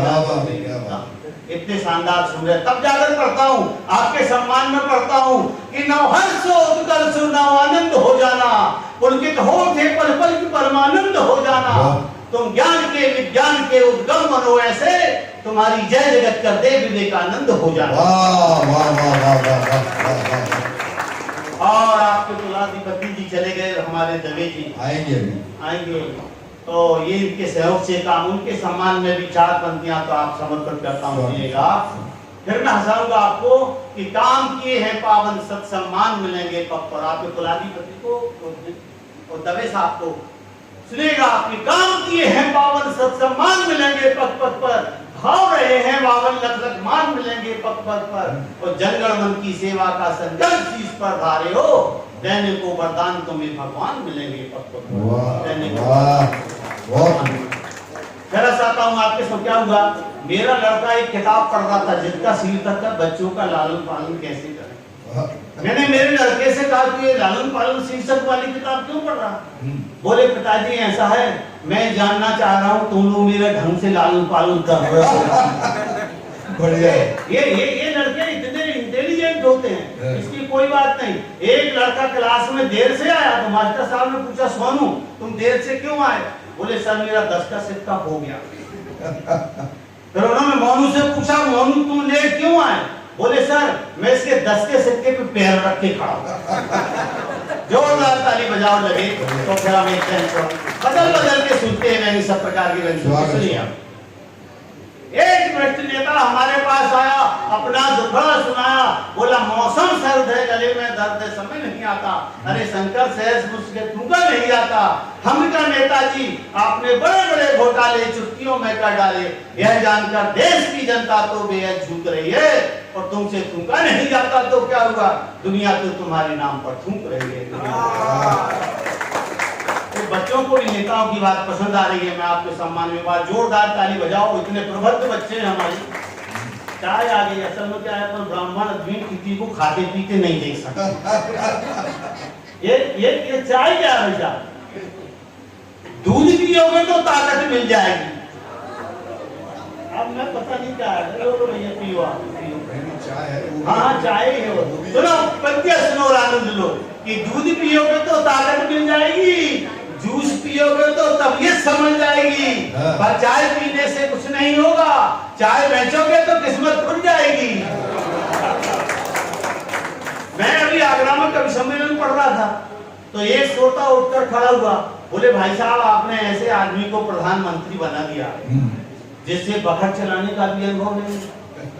हम कहा ठीक है अगली बार हम ऐसे आदमी को प्रधानमंत्री बना देंगे जिसे बुलडोजर चलाने का भी अनुभव। जोरदार ताली बजाओ एक के साथ।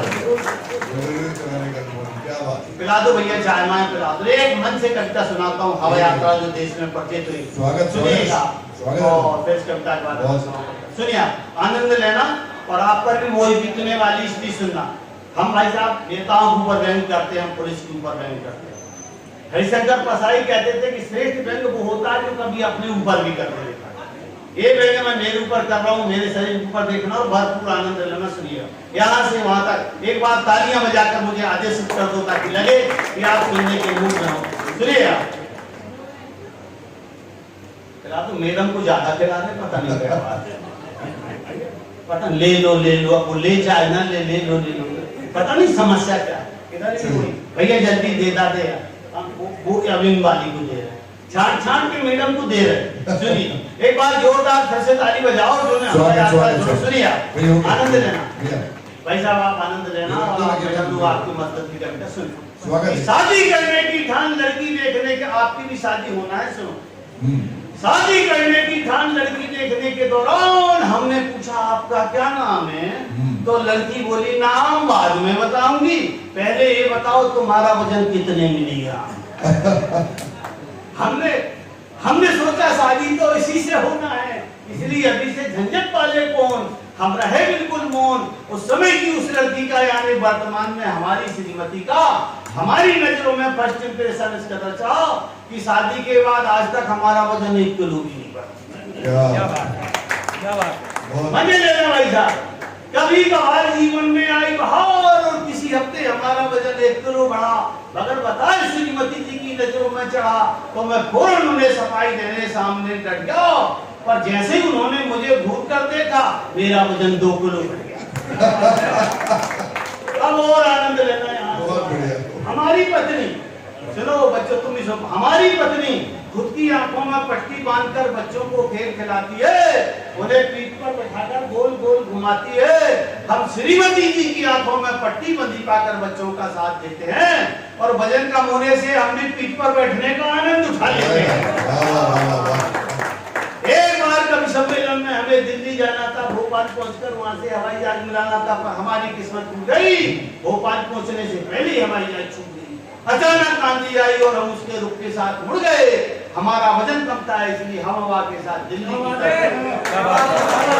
अब आनंद लेना है यहाँ से भाई साहब। अब आप यहाँ से रंग शुरू होता है। आसमान में चले भाई साहब को बहुत मजा आ रहा है। एक बार भाई साहब के सम्मान में जोरदार ठोको आपको, आप ही के साथ हैं, नहीं तो कर दो ये आप ही को ठोकेंगे क्या, हम हमारी ताली नहीं बजाई इसलिए। अरे हम बाद में मैडम को पिलाओ मैडम। अच्छा हम नहीं कहेंगे तो लीजिए मैडम ही को पिलाएंगे, इसीलिए पहले के तो मैडम को पिला। चलिए बहुत अच्छा सुन रहे हैं आप, सुनिए सभी को नहीं आपको ज्यादा पिला रहे हैं। सुनिएगा आसमान में चला सिलसिला, भाई साहब आनंद लें, आप लोग लीजिए हमारे अतिथि सुने। आसमान में चला सिलसिला, सबसे पहले हमें उल्लू मिला, हमका डूम बड़ो उल्लू, हम ले आए भर पानी चुल्लू। उल्लू करकर बोला क्या लगता है, हमने कहा हाँ, अब तू यह मत समझ कि आसमान में केवल एक ही उल्लू उड़ सकता है।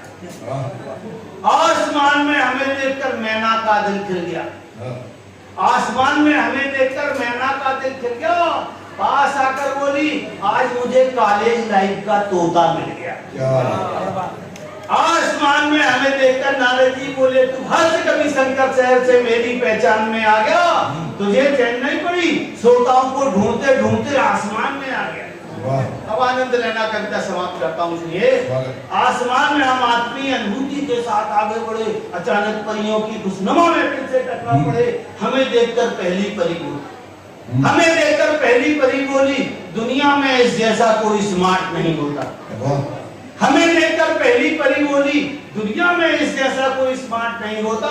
दूसरी बोली पर ध्यान रखना ये बगैर किक का स्टार्ट नहीं होता। तीसरी बोली क्या बोली भाई साहब, आप चाय पियो ताली मत बजाना, नहीं तो आप तो चाय पियो। तीसरी बोली, तीसरी क्या बोली भाई साहब, बहुत अच्छा है, बहुत मजा आना, प्रणाम करता हूँ। तीसरी बोली परियों को देखने आसमान में आता है। तीसरी बोली परियों को देखने आसमान में आता है। चौथी बोली इसकी मिसेस को फोन लगाओ, ये अपने आप को कुंवारा बताता है। पांचवी क्या बोली, पांचवी बोली सुनेगा, पांचवी बोली हवा में उड़ता है कैसा इंसान है। छठवीं बोली क्षमा मांग ले, मशक रूप में पवन पुत्र हनुमान। हमने सोचा इन परियों के चक्कर में कौन पड़े, अचानक तेज हवा आ गई, रुक कर सम्मेलन की तरह पड़े। आसमान में हमने तरह तरह का आनंद उठाया। हमारी हवा यात्रा ने हमारा वजन कम होने से हवाई जहाज से भी पहले हमें दिल्ली पहुंचाया। हमने दिल्ली पहुंचकर कवि सम्मेलन में पढ़ा। केवल 2 पंक्तियों के लिए मैंने कविता लिखी। अगर ये पंक्ति आ जाए तो तालियों का महोत्सव कर देना। सुनिएगा, सुनिए। हमने दिल्ली पहुंचकर कवि सम्मेलन में पढ़ा, साधना के शिखर पर चढ़े, साधना के शिखर पर चढ़े, लक्ष्य की ओर अनुभव बढ़े, इसके लिए हमेशा खुला मुहूर्त है। और आज देश के लिए हमारा वजन नहीं, वजनदारी की जरूरत है। वाह वाह वाह। ये डॉक्टर शंकर साहब पूरे देश में हास्य व्यंग्य के लिए जाने जाते हैं। इनके लिए 4 पंक्तियां पहले नहीं पढ़ी, अभी पढ़ देता हूं कि सूखे दरख्तों के पत्ते कभी हरे नहीं होते। सूखे दरख्तों के बिना बैठो, अभी तो आपके लिए बहुत, बस आपको आधा घंटा बैठना है। बैठेंगे? अरे अभी तो आपको असली चीज सुनना है भाई। बंधन में हो। देखो आपके बीच में ये जो कवि आए हैं, अभी जो शुरू हुए हैं, ये लाख लाख रुपए लेके पूरे देश में कविताएं पढ़ते हैं। अगर इनको बुलाना हो, एक कवि को बुलाना हो, किसी को 80,000, किसी को 1 लाख रुपए देना होता है। और आप सौभाग्यशाली सरदार पटेल के यहाँ के विश्वविद्यालय के स्टूडेंट हो, जिनके बीच में साहित्य अकादमी के माध्यम से आए। इसलिए एक बार जोरदार तालियां इस मंच के लिए फिर से बजाइए। और मैं सीधे बिना भूमिका के आपके मन के लिए, क्योंकि आप युवा शक्ति हैं और युवा शक्ति अपने इस देश को दिशा देती है, 4 पंक्तियां पढ़ना चाहता हूं उनके तेवर की, और उनको आवाज देना चाहता हूं कि कब तक प्रेम लिखोगे आखिर, कब तक प्रेम लिखोगे आखिर, कब तक तुम श्रृंगार लिखोगे, कब तक प्रेम लिखोगे आखिर, कब तक तुम श्रृंगार लिखोगे। और पूछ रही है भारत माता आखिर कब अंगार लिखोगे, पूछ रही है भारत माता आखिर कब अंगार लिखोगे। दृष्टिपात आपको जागना होगा दोस्तों। आज आपके देश में जो परिस्थितियां चल रही है, उसके लिए पंक्तियां पढ़ना चाहता हूं और अगले कवि को आवाज देता हूं। आपकी तालियां भी उठेंगी कि कब तक प्रेम लिखोगे आखिर, कब तक तुम श्रृंगार लिखोगे। पूछ रही है भारत माता आखिर कब अंगार लिखोगे। दृष्टिपात कर वर्तमान पर, दृष्टिपात कर वर्तमान पर, परिस्थितियों के तथ्य लिखो। और लिखना है तो देश विरोधी गतिविधियों का सत्य लिखो, लिखना है तो देश विरोधी गतिविधियों का सत्य लिखो। ऐसे ही लेखनी के धनी, अपने शब्दों से, व्यंग बाण से और राष्ट्रभक्ति की कविताएं गाने वाले हमारे आपके अपने प्रणय श्रीवास्तव थोड़ी देर आपके बीच में रहेंगे। एक एक कवि मुश्किल से 7-7, 10-10 मिनट रहेगा, लेकिन उसकी भी आहुति हो जाए। आप लोग थोड़ा धैर्य बना के रखिए। एक बार मेरे कहने से जोरदार तालियां प्रणय श्रीवास्तव। पीछे वाले बच्चे भी हैं।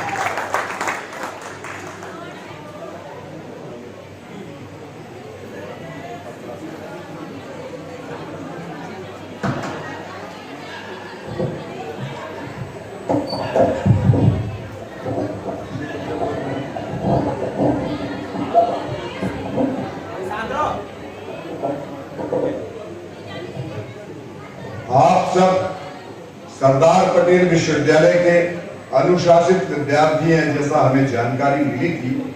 और निश्चित रूप से अब तक आपने अपनी उसी परिचय का, अपने उसी भूमिका का परिचय दिया है। हम आपसे अपेक्षा करते हैं कि आप आधा घंटा कम से कम, और हम आपके सफर की प्रतीक्षा नहीं करेंगे, परीक्षा नहीं लेंगे, लेकिन निश्चित रूप से आपने जो मन दिया है, बाकी कवियों को भी मन दीजिएगा। आपको आनंद जरूर आएगा, क्योंकि अब कवि सम्मेलन के वरिष्ठ कविगण आपके बीच में है। एक बार जोरदार तालियों के साथ प्रणय श्रीवास्तव। एक बार सरदार पटेल के सभी विद्यार्थी मिलकर जोर से बोलेंगे भारत माता की। ऐसा लगना चाहिए कि सरदार पटेल के विद्यार्थी बोल रहे हैं भारत माता की। अभी बड़ी बड़ी बातें हुई, बड़े अच्छे चुटकुलों को रूपांतरण करके कविता के रूप में प्रस्तुत भी किया। मैं ऐसा कुछ नहीं करने का प्रयास करूंगा, लेकिन जिस समय मैं महाविद्यालय का छात्र था, जब रचना सुनता था, मुझे भी ऐसा लगा कि क्यों नहीं मैं भी कविता बना सकता हूँ। तो बोले कैसे बनाया? पहली रचना जब मैंने लिखा कि तेरे प्यार का आसरा चाहता हूँ, मैं बैल बन गया हूँ कासरा चाहता हूँ। ये बैल बहुत अच्छा है, एक बार ताली तेरे बजाओ। प्यार का, कि तेरे प्यार का आसरा चाहता हूँ, मैं बैल बन गया हूँ, कासरा चाहता हूँ। तेरे प्यार का, ये केवल आपको जोड़ने के लिए प्रयास किया था मैंने, क्योंकि आपकी जो मुख्य धारा है आप उससे अलग हो रहे थे। अभी देश के हालात जैसे हैं आप समझते हैं, देश उन्नति की ओर है, लेकिन शत्रुओं की आंखें भी लगी हुई है। मैं 4 पंक्तियां उन बेटियों के लिए देना चाहता हूँ जो लंबे समय से यहाँ अटेंड कर रही हैं, 2 बजे से बैठी हैं बेटियां। तो 4 पंक्तियां बेटियों के नाम रखता हूँ। शुक्ला जी, स्वागत स्वागत।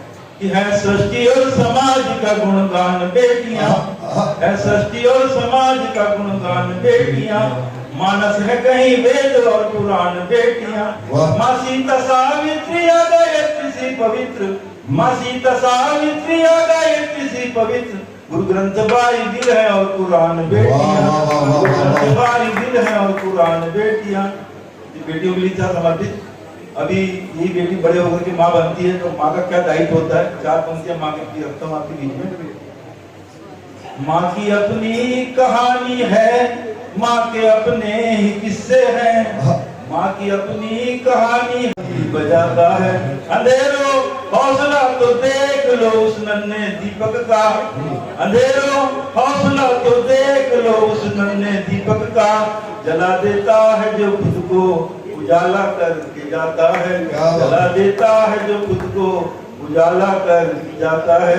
मोबाइल के संदेशों पर सिमट बैठी है ये दुनिया, मोबाइल के संदेशों पर सिमट बैठी है ये दुनिया, बुजुर्गों की खबर लेने कौन देहरी पे जाता है, बुजुर्गों की खबर लेने कौन देहरी पे जाता है। और अंतिम पंक्ति है, नहीं पढ़ता है अब पप्पू कुछ भी पाठशाला में, नहीं पढ़ता है अब पप्पू कुछ भी पाठशाला में, निकलता है लेके बस्ता खाना खा के आता है, निकलता है लेके बस्ता खाना खा के आता है।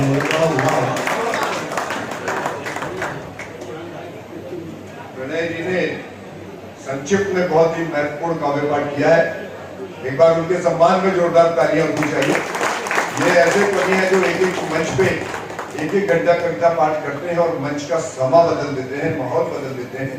लेकिन चूंकि आपकी बाध्यता है, मैं बिना भूमिका के फिर से उस कवित्री को यहाँ आमंत्रित करना चाहता हूँ। उसके बाद अशोक जी को भी सुनना है आपको हमारे, क्योंकि मैं पहले मेहमान कवि और आप उनको पहले आमंत्रित करूँ, आपके धैर्य की परीक्षा नहीं लूंगा। मैं आमंत्रित करना चाह रहा हूँ डॉक्टर आभा श्रीवास्तव को। मैंने कहा था कि हमारे इस मंच को सुशोभित कर रही हैं। मुझे जब उनको देखा, उनके स्वर को सुना, तो मुझे लगा कि वो दौर जब हम माया गोविंद को सुनते थे, उनकी रचनाएं सुनते थे, आज मंच पर अगर कोई विभूति इस तरह से हमारे बीच में उपस्थित है तो वह डॉक्टर आभा श्रीवास्तव।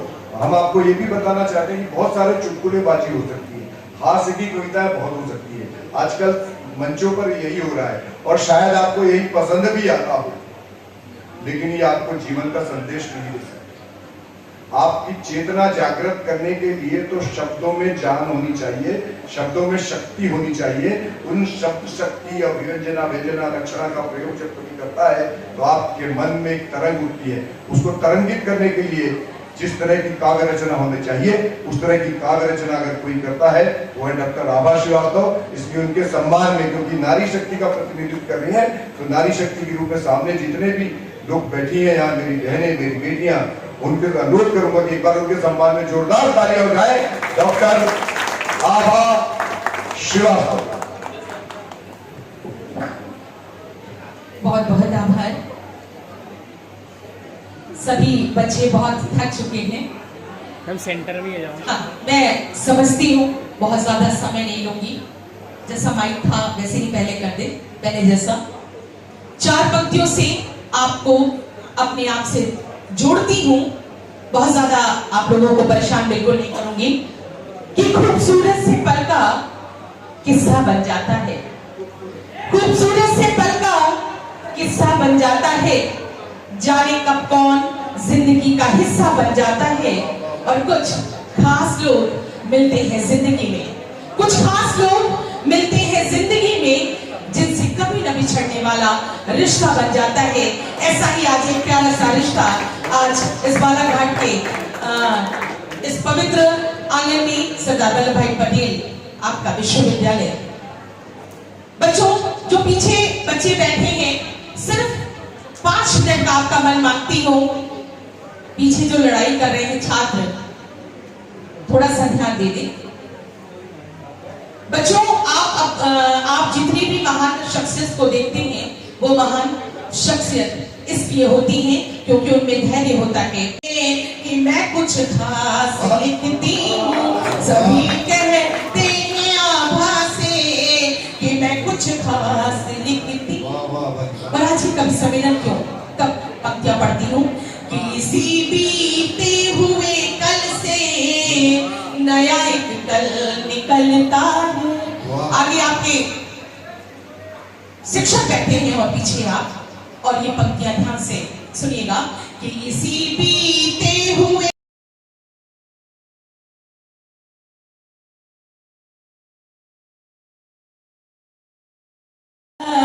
हमसे कर, गीत बनकर लबों पर उतर आइए, गीत बनकर लबों पर उतर आइए। भैया माइक जैसे था वैसे ही कर दो। आप नजरों में आके ठहर जाइए, और ये शेर हासिल करते हुए सुनिएगा कि आपका पास आना था एक हादसा, आपका पास आना था एक हादसा, आपका पास आना था एक हादसा, आपका पास आना था एक हादसा, लौट कर अपने वापस शहर जाइए, लौट कर अपने वापस शहर जाइए। और जो पीछे के स्टूडेंट्स हैं, अगर मेरी बात आप तक पहुंच जाए तो आप सभी बता चाहूंगी कि आपके भाई कहे क्यों माइक से छेड़छाड़ कर रहे हैं। आपके आईने में अगर मैं नहीं, आपके आईने में अगर मैं नहीं, आपके आईने में अगर मैं नहीं, आपके आईने में अगर मैं नहीं, आप चेहरे से अपने मुकर जाइए, आप चेहरे से अपने मुकर जाइए। और ये शेर बंगाल के हालात पे और अपनी वाणी को गिरा कि कितने बदतर शहर के ये हालात हैं, कितने बदतर शहर के ये हालात हैं, कितने बदतर शहर के ये हालात हैं, कितने बदतर शहर के ये हालात हैं। आप दामन बचा कर गुजर जाइए, आप दामन बचा कर गुजर जाइए, मेरी नजरों में आकर ठहर जाइए। बहुत बहुत धन्यवाद आपका। अब हमारे बीच में 5 मिनट और मैं इतनी सुंदर गजलें हुई जहां पे पूरा सदन तालियों से गूंज उठता था, मैं समझ सकता हूं, लेकिन आपकी तंद्रा भंग होनी चाहिए। एक एक शब्द को सुने और आनंद लें। मैं तो अपनी बात ऐसे ही कह दे रहा हूं कि बेटो, आप लोग इस देश के मतलब एक भविष्य बनने जा रहे हो। मैंने कहा ना कि कविताओं में जो मर्म है, कविताओं में जो रहस्य है, कविताओं का जो जादू है, उनको सुनने का आनंद लीजिएगा, तभी आपको मजा आएगा। मैंने कहा था ना, मजा किसी के बाप का नौकर नहीं होता, मजा लेना आना चाहिए। और आप एक बार फिर आनंदित होइए। मैं बहुत ज्यादा समय नहीं ले रहा हूँ मंच संचालन में। मैंने कहा ना, बहुत लंबा टाइम लगता है और एक एक कवि को बुलाने के लिए भूमिकाएं बनाना पड़ता है, लेकिन हम आपको एक समझदार श्रोता के रूप में समझ रहे हैं। इस कवि सम्मेलन को समाप्त करूंगा। एक बार जोरदार तालियां भैया अशोक सिंह जी के लिए। वो हिंदी के एक प्रांजल कवि हैं जिन्होंने अपनी भाषा से, अपनी गजलों से, अपने गीतों से अनेक पत्र पत्रिकाओं में अपनी कविताएं, उनकी कविताएं छपी हैं। और उन्होंने जो इस बालाघाट जिले में साहित्यिक वातावरण तैयार किया है, उसकी पौध हम सब लोग हैं। हमें भी उनका आशीर्वाद मिला है, वो हम सबके गुरु भी रहे हैं। तो एक बार मेरे हमारे गुरुकर लोगों के लिए भी तालियां बजाइए और उनको मैं मंच रखता हूँ। आप हमें भी उतना ही आशीर्वाद दीजिए जितना सब लोगों को दिया है।